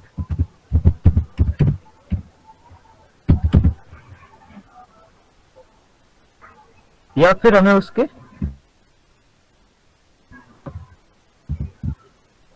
तो यहाँ पे हम और ऑपरेटर का यूज करेंगे ताकि हम उसके इनर टेक्स्ट को फेच कर सकें।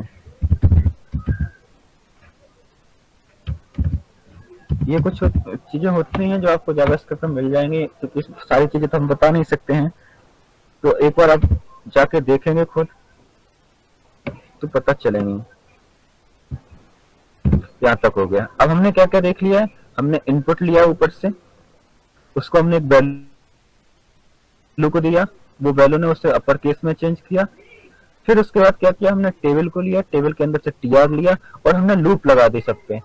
टीआर सारे टीआरस में से एक एक करके जो टीडी अगर हमें मिल रहा है उसकी वैल्यू को हम ले लेते हैं। अब यहाँ पे आता है कि अब कंपेयर क्या करना है।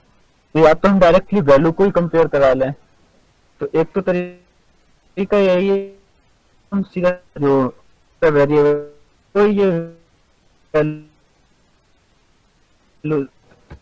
तो हो जाए। तो फिर दूसरा जाता है पहला तो जितने से जुलते हैं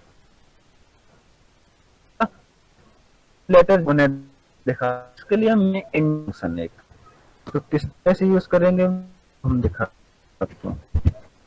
सेफ स्टेटमेंट लगाया हमने,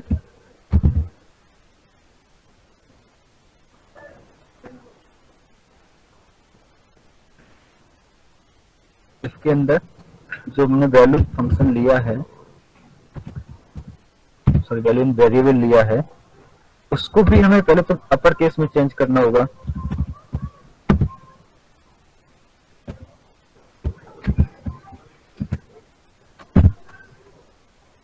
उसके बाद अब हमें क्या करना है कि उसका भी इंडेक्स देखना है, इंडेक्स ऑफ फिल्टर लगा के कि जो उसका फर्स्ट अकरेंस होगा, जो हमें वैल्यू मिल रही है उसके फर्स्ट अकरेंसेस देखने होंगे, मतलब क्या क्या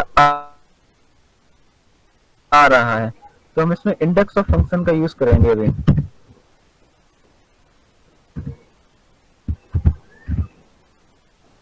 अगर इंडेक्स ऑफ फंक्शन में कोई भी वैल्यू अगर वो मैच नहीं करती है तो ये -1 रिटर्न करता है। इसलिए हम चाहेंगे कि वैल्यू अगर रिटर्न हो तभी दिखे। अब इसमें हम जो हमारी जो वैल्यू आएगी इस वेल फंक्शन से, वेल वेरिएबल से, उसको हम दे देंगे कि इस वैल्यू को इससे कंपेयर कराओ। आई थिंक ये थोड़ा सा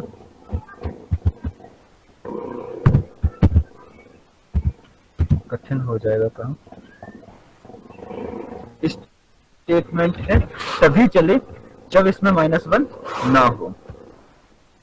तो अगर ऐसा हो जाता है कि हमारी ये सारी कंडीशन सेटिस्फाई हो जाते हैं तो हम क्या करेंगे कि जो भी उस कंटेंट उसके डिस्प्ले को जैसा है वैसा ही बना रहने देंगे।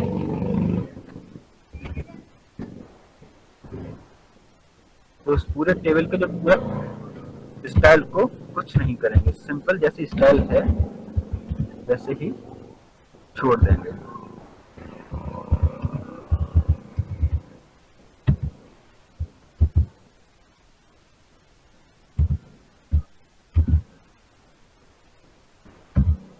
लेकिन अगर हमारी कंडीशन सेटिस्फाई नहीं होती हैं, मतलब एल्स स्टेटमेंट में, उसमें हम क्या करेंगे कि इसकी जो डिस्प्ले है वो सारे टेबल्स को हम हटा देंगे, यानी कि डिस्प्ले नन कर देंगे।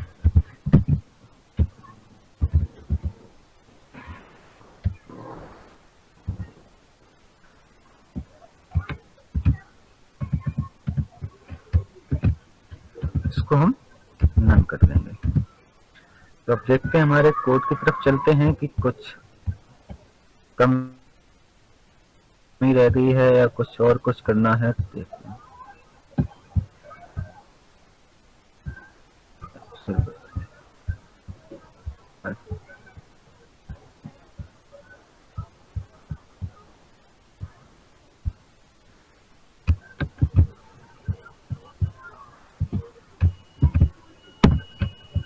तो अभी तक हमें एक टेबल दिख रही है, ऊपर एक इनपुट दिख रहा है। चलो हम एक इनपुट को प्लेस होल्डर दे देते हैं ताकि इसमें दिखे कि हाँ हमें क्या सर्च करना है। तो ये इनपुट हमारा इस होगा। या फिर प्लेस होल्डर का काम क्या होता है, प्लेस होल्डर दिखाता है कि हाँ उसको क्या कंटेंट अंदर आना चाहिए। तो एक हिंट देने के लिए हम लिख देते हैं तो मान सर्च करने वो हम प्लेस होल्डर दे देते हैं। हमें यहाँ पे करने हैं तो पहले कि ये भी काम कर रहा है, ये क्या प्रॉब्लम आ रही है।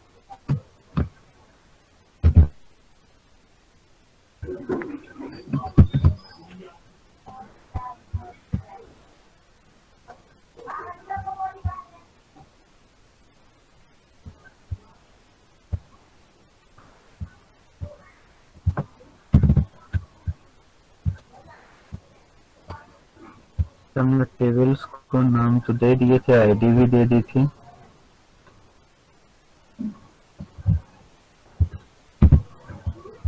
इनपुट लिया हमने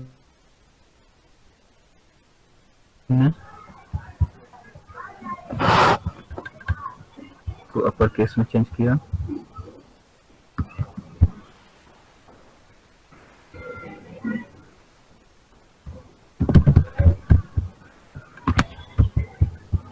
फिर से ट्राई करते हैं, नहीं काम नहीं कर रहा है।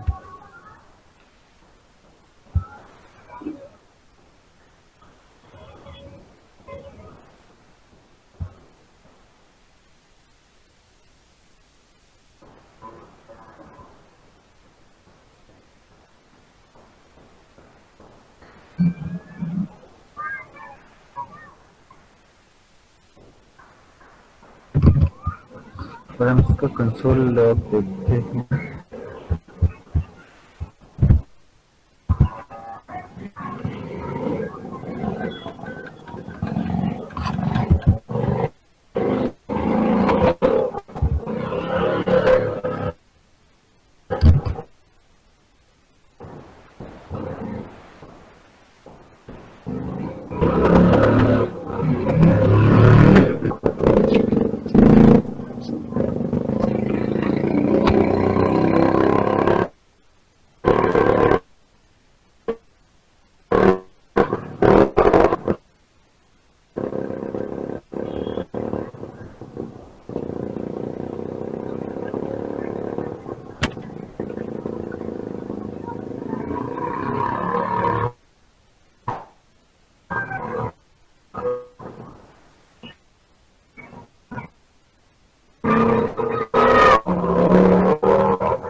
अभी तक यूज नहीं करता है, इसलिए ऐसा दिक्कत आ रहा है।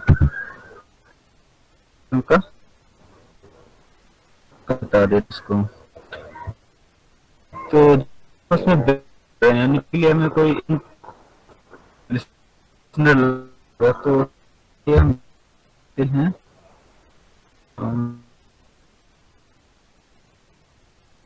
अब हम इसकी क्या फिल्टर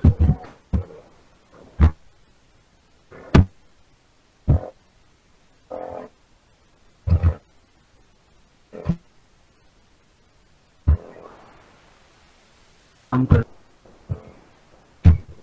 हाँ तो अब अगर ये जैसे देख रहे हैं कि जैसे मैंने केस डाला तो जो जिस भी चीज में जिस जो भी नाम सर्च कर रहे हैं उसमें जैसे पहला के आ गया तो उसको हम दिखा दिया। ऐसा हम तीन स्टार वाले जितने भी एलिमेंट्स हैं उन सबको ये दिखा देता। तो ऐसे हम अपना काम आसान कर सकते हैं इस चीज से। एक अगर बहुत ज्यादा लंबी टेबल है, कोई रिजल्ट की टेबल है, तो उसको हम कैसे फिल्टर कर सकते हैं, तो जावास्क्रिप्ट से ये बड़े आसानी से हो सकता है। तो किसी को इसमें कोई प्रॉब्लम है, समझ में आया थोड़ा बहुत? तो सभी लोग जितने लोग इस सेशन में थे, तो जैसा कि रजत सर ने बताया कि जावास्क्रिप्ट क्या होता है, ठीक है, कि जावास्क्रिप्ट क्या होता है कि स्क्रिप्टिंग लैंग्वेज होता है, ठीक है, जिसके थ्रू हम लोग क्या करते हैं कि डायनेमिक क्लाइंट साइड मीन्स कि वो सर्वर साइड पे वर्क नहीं करता है, जो क्लाइंट साइड पे वर्क करता है उसके थ्रू हम वेब पेज बना सकते हैं। जैसे फॉर्म वैलिडेशन करना हुआ, अगर आप सपोज दैट कोई फॉर्म बनाए, ठीक है, तो आपको वो वैलिडेट करना है। सपोज दैट अगर आपने कोई फॉर्म फिल कर रहा है, ठीक है, वहाँ पे ईमेल आईडी डालना है, ठीक है, जब आप ईमेल आईडी डालते हैं तो सपोज दैट एस कनौजिया या फिर एस समथिंग कुछ डाले, ठीक है, उसके बाद @ नहीं लगाया, ठीक है, तो उस टाइम वो एक पॉपअप मैसेज शो करे आपको, ठीक है, अलर्ट बॉक्स शो करे कि ये ऐसा कोई ईमेल नहीं होता है, ठीक है, ये ईमेल का सिंटेक्स नहीं है। तो ये सब जो होता है ऐसा हम लोग को मैसेज कभी कभी शो होता है जब कोई फॉर्म फिल करते हैं, ठीक है, तो ये किस तरीके से होता है, आपका जावास्क्रिप्ट के थ्रू होता है, ठीक है, जेएस का इसीलिए यूज करते हैं। ये जो मैसेज जो अलर्ट बॉक्स अलर्ट नोटिफिकेशन आता है ये कहीं से सर्वर साइड से नहीं आता है, हम लोगों को कहाँ से आता है, जावास्क्रिप्ट के थ्रू ही आता है, ठीक है। तो इसके तरीके से रजत सर ने आपको बताया कि क्या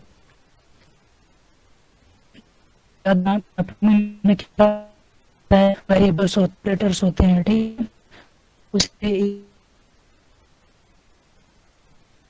ठीक है, तो ये सारी चीजें थी। और उन्होंने लास्ट में प्रोजेक्ट भी बनाया कि कैसे हम लोग अगर कोई टेबल है, ठीक है, जिसमें बहुत सारे डेटा है, वहाँ पे किसी पर्टिकुलर आइटम को फिल्टर करना है तो कैसे हम लोग करेंगे, ये सारी चीजें उन्होंने बताया।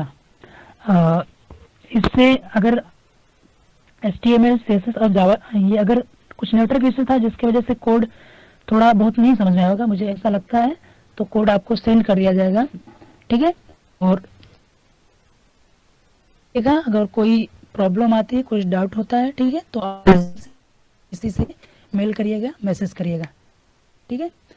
और कहीं पे किसी को डाउट है HTML CSS जावास्क्रिप्ट से रिलेटेड? मेरी आवाज जा रही है क्लियर सभी की पास? हेलो, अच्छा, तो सेशन कैसा लगा आप सभी को?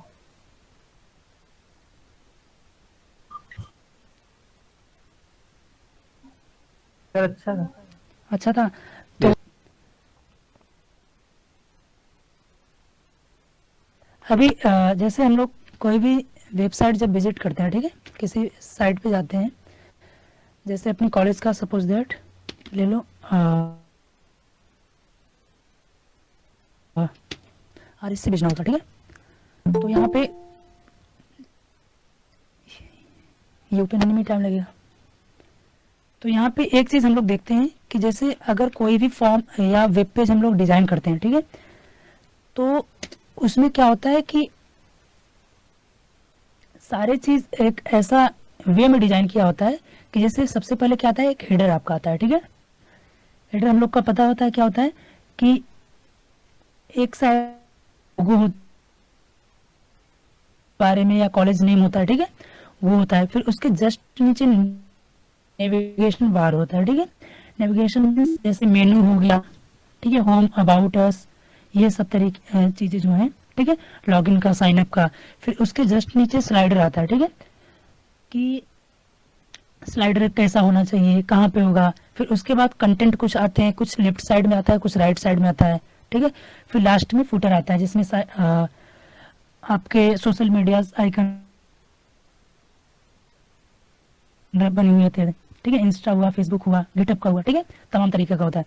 तो ये वे जो स्ट्रक्चर है इसको हम लोग खुद से तैयार करेंगे, ठीक है।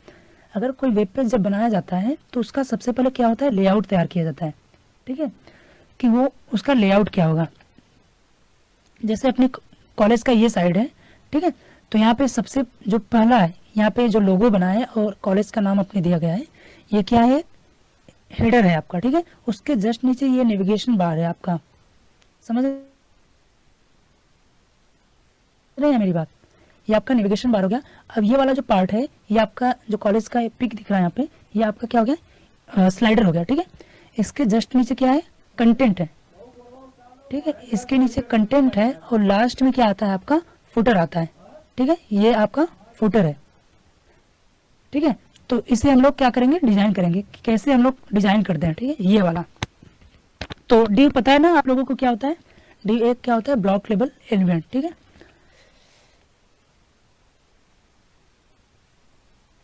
तो सबसे पहले यहाँ पे आते हैं कोड में, ठीक है, एक नया फाइल लेते हैं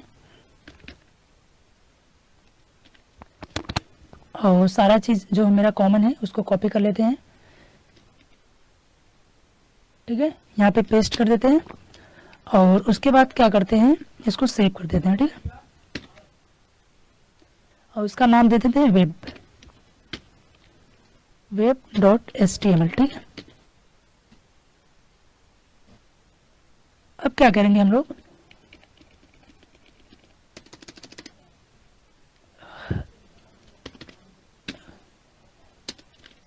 ठीक है, टाइटल वेब दे दिया। सबको समझ में आ रहा है मेरी बात, हेलो, आवाज क्लियर जा रही है,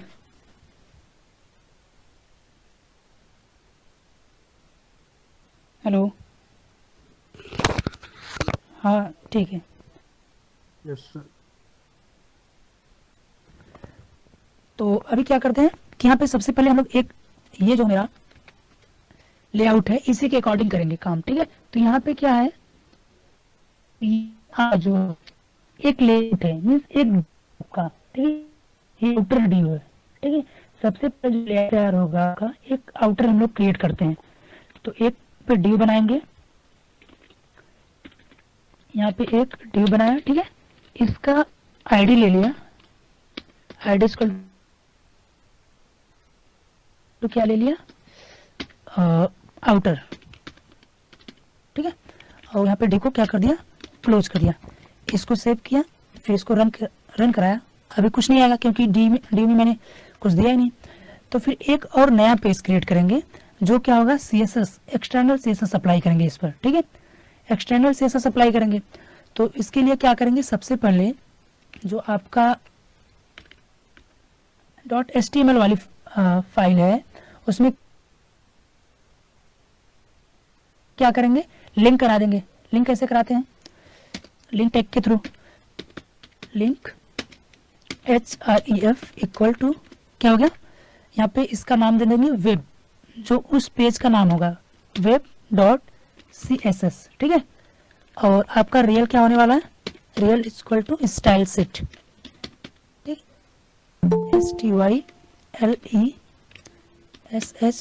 ठीक है। इसको सेव किया, सॉरी इसको सेव किया। अब इस वाले पेज पे आते हैं और यहाँ पे सबसे पहले चेक करने के लिए हम लोग क्या करते हैं, एक बॉडी जो टैग है उस पर CSS अप्लाई करेंगे। कौन सा, पहले देखते हैं कि बैकग्राउंड कलर जो है, इसको सेव कर लेते हैं इसी में, क्या नाम से, web.css, ठीक है। अब यहाँ पे बैकग्राउंड जो कलर है इसका क्या कर देंगे, बस ये टेस्टिंग पर्पस के लिए कि आपका जो HTML वाला पेज है, CSS वाला पेज, वो HTML से लिंक हुआ कि नहीं हुआ, ठीक है। इसके लिए हम लोग क्या करेंगे, ये आपका बैकग्राउंड जो है चेंज कर रहे हैं, इसको सेव किया। अब यहाँ पे आया आउटपुट पे, इसको क्या किया, रिफ्रेश किया, नहीं हो रहा है, तो कहीं पे कुछ मिस्टेक हुआ होगा। बॉडी बैकग्राउंड कलर श्याम,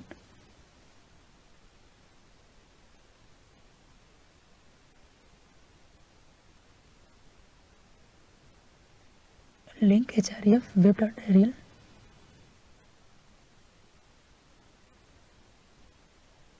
इसको रन कराते हैं एक बार, देखिए हो गया, ठीक है। ये कलर चेंज हो गया, मीन्स आपका जो ये वाला पेज है आपका ये CSS वाला जो मैंने पेज बनाया ये इस वाले पेज से लिंक हो गया। ठीक है, आप इस वाले पेज पे जो CSS अप्लाई करेंगे वो कहाँ पे होगा, यहाँ पे दिखेगा। ठीक है, और एक अब हम लोग क्या करते हैं, जो आउटर आईडी है, ठीक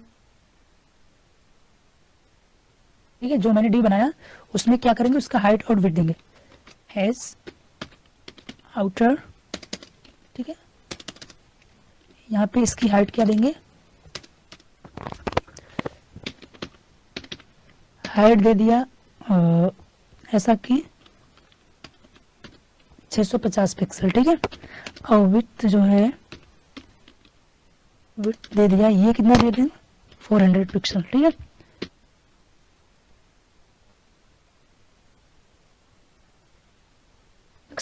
सॉलिड रेड दे दिया।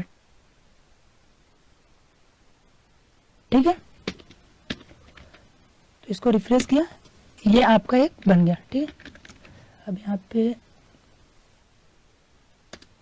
600 कर दूं, सॉरी 600 कर दिया और इसको 500 कर दिया, थोड़ा और अच्छा लगेगा। ठीक है, हाँ इसको कर दिया। अब ये आपका साइड में आ रहा है। ठीक है, अब बैकग्राउंड कलर को मैं हटा देता हूँ, तभी वो क्लियर दिखाई देगा। ठीक है, बैकग्राउंड कलर हो गया। और ये जो आपका है बॉर्डर है जो मैंने डी बनाया, इसको थोड़ा 2 पिक्सल कर देता हूँ। ठीक है, या 5 कर दूं। ठीक है, ये अब दिखेगा थोड़ा। अब क्या करते हैं, ये आपका एक ओवरऑल जो डिव है ये बन गया। ठीक है, समझ में आ रहा है मेरी बात, जो यहाँ पे है ये बन गया लेआउट। इसके अंदर कौन कौन से पार्ट डिवाइड करना है। ठीक है, मीन्स अब इसके अंदर जो नेस्टेड डिव की तरह हमें काम करना है। मीन्स एक डिव आउटर बनाया, अब उसके अंदर कई सारे डिव बनाना है। तो उसके लिए सबसे पहले क्या हम डिव बनाएंगे, हेडर के लिए। ठीक है, तो हेडर यहाँ पे HTML वाले फाइल पे आते हैं, इसमें क्या करते हैं कि एक दूसरा डिव बनाते हैं। डिव बना दिया, कौन सा, इसका आईडी दे दिया, ID is equal to header. ठीक है,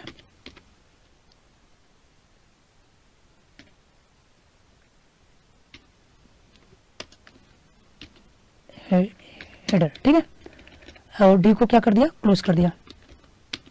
ठीक, और यहाँ पे लिख दिया हेडर, HEADER। ठीक, इसको सेव किया, यहाँ इस वाले आउटपुट पे आया, हेडर यहाँ पे आया। ये शो इसलिए नहीं हो रहा क्योंकि अभी मैंने इसका हाइट और विड्थ कुछ नहीं दिया। ठीक है, कॉपी कर ले रहे हैं, यहाँ पे आए, पेस्ट कर दिया, और यहाँ पे हेडर है। ठीक है,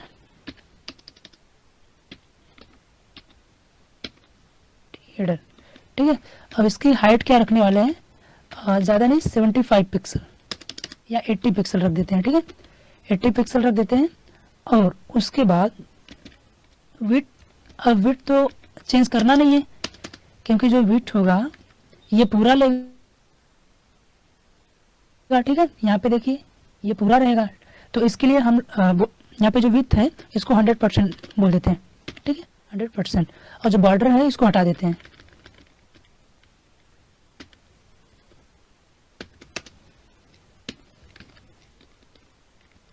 सॉरी, ठीक है, अभी कुछ नहीं हुआ। क्यों नहीं हुआ, इसको देखने के लिए हम लोग क्या करेंगे, इसका बैकग्राउंड कलर चेंज कर देते हैं।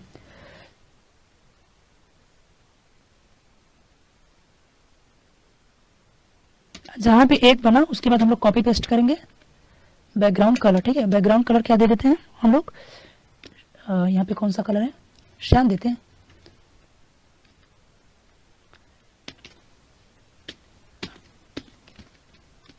ठीक है, ये आ गया, ये आपका हेडर आ गया।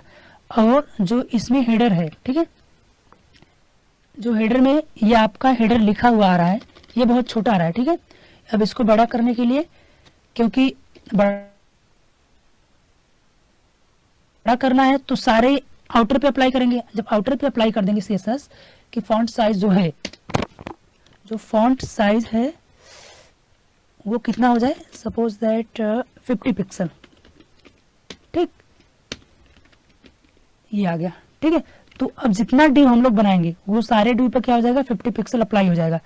और टेक्स्ट अलाइन सेंटर कर देंगे तो ये जो आपका टेक्स्ट हेडर है वो कहाँ पे आ जाएगा, बीच में आ जाएगा।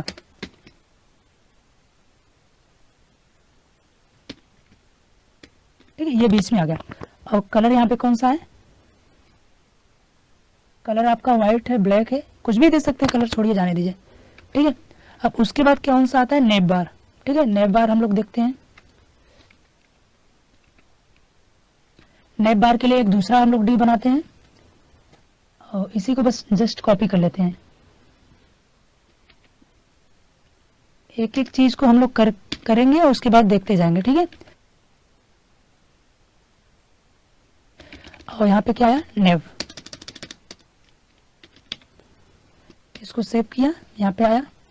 आवाज मेरी क्लियर जा रही है आप लोगों को? Hello, yes sir. हाँ ठीक है, यस सर। समझ में आ रहा है कि नहीं कुछ? दुर्गेश, यस सर आ रहा है। Yes sir. ठीक है, बोरिंग तो नहीं लग रहा है किसी को? ठीक है, यहाँ पे अब ये नेव बार है। ठीक है, ये हम लोग नेव बार उसके जस्ट नीचे बनाएंगे। नेव यहाँ पे दे दिया और इसकी हाइट वही रहेगी 80 पिक्सल या 50 पिक्सल, सॉरी 60 पिक्सल कर देते हैं। ठीक है, और जो विड्थ है वो तो पूरा रहेगा। ठीक है, 100%। और जो कलर इसका है, इसका ब्लू कर देते हैं।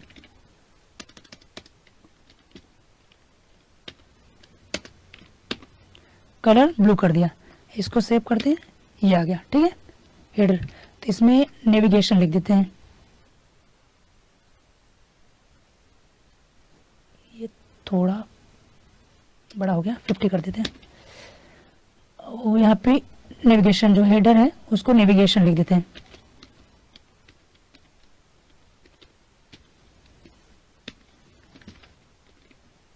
नेविगेशन आ गया और इसका फॉन्ट साइज थोड़ा छोटा कर देते हैं, क्योंकि जब इसकी हाइट जो है कम हो गई तो फॉन्ट साइज भी थोड़ा छोटा कर दे, 40 पिक्सल कर दे रहे हैं, क्या दिक्कत है। ठीक, उसके बाद क्या आता है हम लोग का स्लाइडर का ऑप्शन। ठीक है, अभी स्लाइडर क्रिएट करने वाले हैं। तो यहाँ पे एक और डी बनाए, कॉपी कर ले रहे हैं यही वाला। ठीक है, इसको पेस्ट यहाँ पे कर दिया। आईडी इसका क्या दे दिया, स्लाइडर। ठीक, स्लाइडर दे दिया और यहाँ पे स्लाइडर लिख दिया।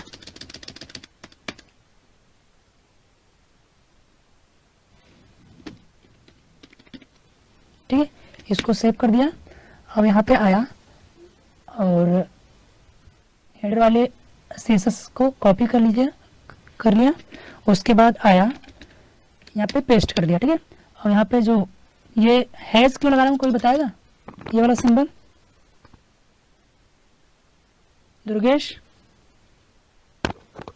हैज क्यों लगाते हैं, यूज करते हैं?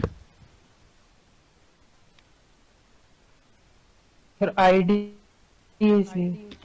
हाँ, आईडी है इसलिए यहाँ पे हैज, और क्लास होता है तो डॉट का यूज करते हैं। ठीक है, और हाइट यहाँ पे इसका दे रहे हैं 150। ठीक है, और इसका कलर क्या दे दें, रेड दे दें। ठीक है, ये आ गया स्लाइडर आपका। कुछ ऐसा लेआउट तैयार हो रहा है ना हम लोग का। हेडर आ गया, नेविगेशन आ गया, स्लाइडर आ गया। ठीक है, मीन्स जो आपका वेब पेज क्रिएट होता है वो इसी के फॉर्मेट में होता है। पहले हेडर रहता है, फिर नेविगेशन बार, फिर स्लाइडर आते हैं, फिर उसके जस्ट नीचे कंटेंट आता है। ठीक है, अब ये वाला जो पार्ट है इसके जस्ट नीचे मैं ट्राई करने जा रहा हूँ। ये थोड़ा मोस्ट इंपॉर्टेंट है। ठीक है, जो स्लाइडर के नीचे डी बनाने जा रहा हूँ। एक मैंने डी बनाया,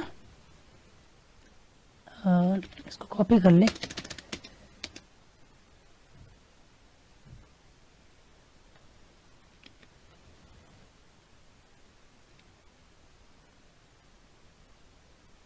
ठीक है, दो डी को कॉपी किया।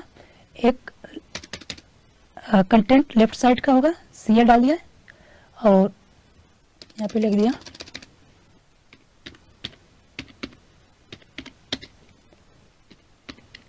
ठीक है, कंटेंट लेफ्ट, और ये जो आईडी इसका दे रहा हूँ, क्या दे रहा हूँ, कंटेंट राइट। ठीक है,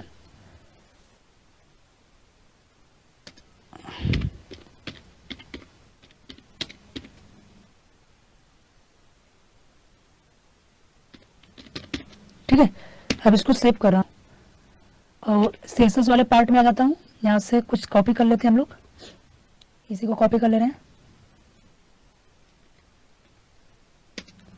यहाँ पे कंट्रोल V कर दिया।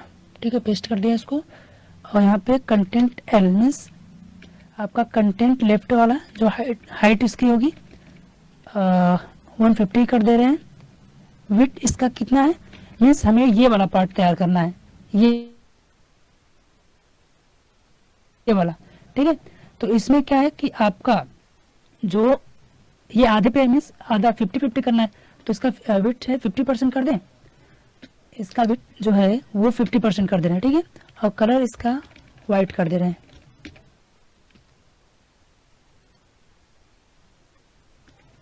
ब्लैक कर दे रहे हैं।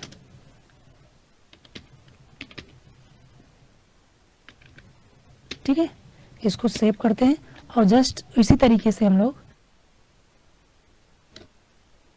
राइट कंटेंट पार्ट वाला उसको कॉपी करते हैं। उसके लिए CSS अप्लाई करते हैं क्या। ठीक है, अब यहाँ पे आईडी इसकी क्या है, RCR। ठीक है, मीन्स कंटेंट राइट। ओके, और हाइट उतनी ही रहेगी, विड्थ और इसका बैकग्राउंड कलर थोड़ा चेंज करते हैं, बैकग्राउंड ग्रीन कर देते हैं। ठीक है, इसको सेव करते हैं। अभी देखिए क्या होता है, ये दोनों पैरेलल में। ठीक है, लेकिन ये वाला जो है आपका ये जस्ट नीचे आ गया इसके। ठीक है, इसके जस्ट नीचे आ गया, तो क्योंकि मैंने बताया था कि जो आपका div होता है वो ब्लॉक लेवल एलिमेंट होता है। ठीक है, मीन्स जब आपका एक div क्रिएट करते हैं उसके जस्ट नीचे दूसरा div अगर बनाते हैं तो वो दूसरी लाइन में आता है, जैसे पैराग्राफ हो गया। लेकिन इसके लिए एक प्रॉपर्टी होती है CSS की, फ्लोट। ठीक है, मीन्स आप अपना div किस बाय डिफॉल्ट वो लेफ्ट में रहता है। ठीक है, तो अगर हम लोग जो LC वाला है, सॉरी CL वाला है, इसमें वैल्यू क्या दे दे, लेफ्ट दे दे। ठीक, और ये जो CR है मीन्स राइट वाला है, अगर इसको फ्लोट राइट मीन्स ये राइट साइड में हो जाए। ठीक है, राइट साइड में कर दें तो देखिए क्या होता है, तो ये मीन्स दोनों एक पैरेलल में हो जाएंगे। समझ में आ रहा है मेरी बात। मीन्स जो आपका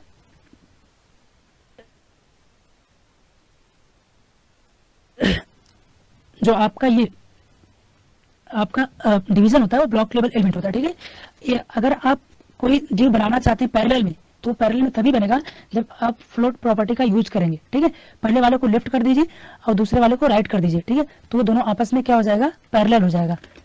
और इसकी साइज जो है थोड़ा मैं हाइट जो है 200 कर देता हूँ, 200। ठीक है, इसको सेव किया। ये अब जो लास्ट वाला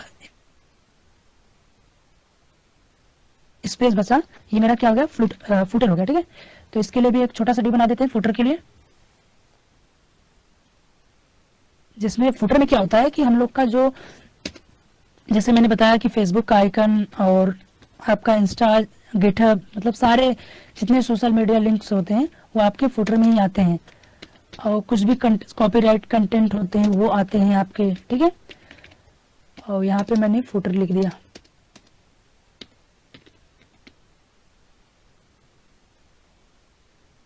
ठीक है, इसको सेव किया। अब इसके लिए क्या करूं, CSS अप्लाई कर दूं। ठीक है, यहाँ से कॉपी कर लेता हूं। ठीक है, यहाँ पे पेस्ट कर देता हूँ। नहीं, पेस्ट नहीं हुआ अभी। ठीक है, और यहाँ पे नेम चेंज करके जो आईडी फुटर है हम लोगों का, तो फुटर लिख देता हूँ। ठीक है, हाइट इसकी कितनी होगी, जितना बचा होगा ये नॉर्मल ही रहेगा, इसको छोड़ दीजिए। ठीक है, वो ऑटोमेटिक वहां से काउंट करना पड़ेगा, जो जितना बचा होगा वो ले लेगा। और विड्थ जो है ये तो पूरा रहेगा, 100% रहेगा। ठीक है, और बैकग्राउंड कलर इसका क्या कर दीजिए आप, येलो कर देंगे तो और सही तरीके से दिखेगा। ठीक है, येलो कर दीजिए और यहाँ पे क्या कर दीजिए, अब इसकी कोई ज़रूरत है नहीं तो इसको हटा दीजिए, इसको सेव करिए फिर रिफ्रेश करिए तो ये आपका फुटर आ गया। ठीक है, समझ में आया? ये हेडर कलर थोड़ा डिफरेंस है इससे। ठीक है, तो कलर देख लीजिएगा आप। तो इसी तरीके से हम लोग अभी अपनी कॉलेज की वेबसाइट पे गया था तो वहाँ पे दिखाया था ना कि जैसे हेडर है तो यहाँ पे कॉलेज का नाम लोगो आ गया, फिर जस्ट उसके नेविगेशन बार है, फिर उसके जस्ट नीचे स्लाइडर है। ठीक है, और उसके जस्ट नीचे आपका कंटेंट हो गया, फिर लास्ट में क्या आता है, फुटर आता है। तो ये आपका एक वेब पेज तो है नहीं, लेकिन ये एक वेब पेज का लेआउट है। इसी तरीके से हम लोग वेब पेज क्रिएट करते हैं। ठीक है, और तो इसमें कोई किसी को डाउट? हेलो,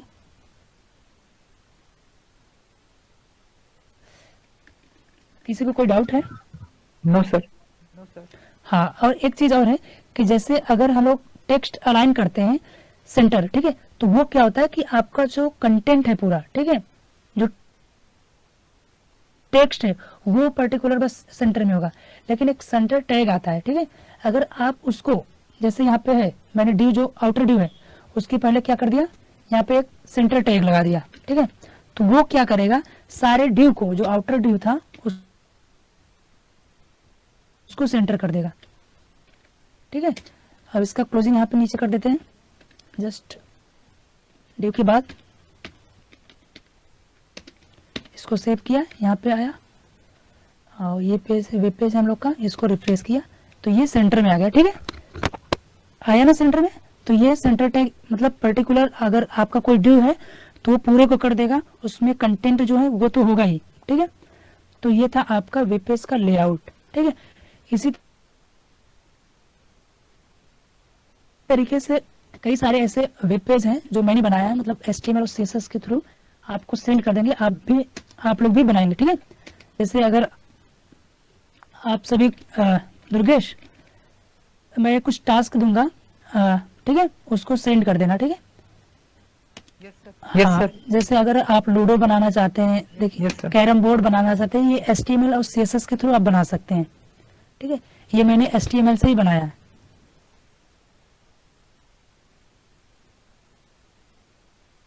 ठीक है, ये मीन्स HTML और CSS से आप कुछ भी कर सकते हैं, सारा चीज डिव का खेल है आपका, डिवीजन का। ठीक है, इसी तरीके से आप लूडो बना सकते हैं। देखिए मैंने लूडो बनाया है। ठीक है, ये HTML और CSS के थ्रू है। और वेब पेज बहुत ऐसे सारे हैं, वेब पेज मैंने मतलब बनाया खुद से, आई थिंक 2-3 साल पहले। ठीक है, तो वो सब आप खुद से करेंगे और वेब पेज बनाएंगे। ये वेब पेज है,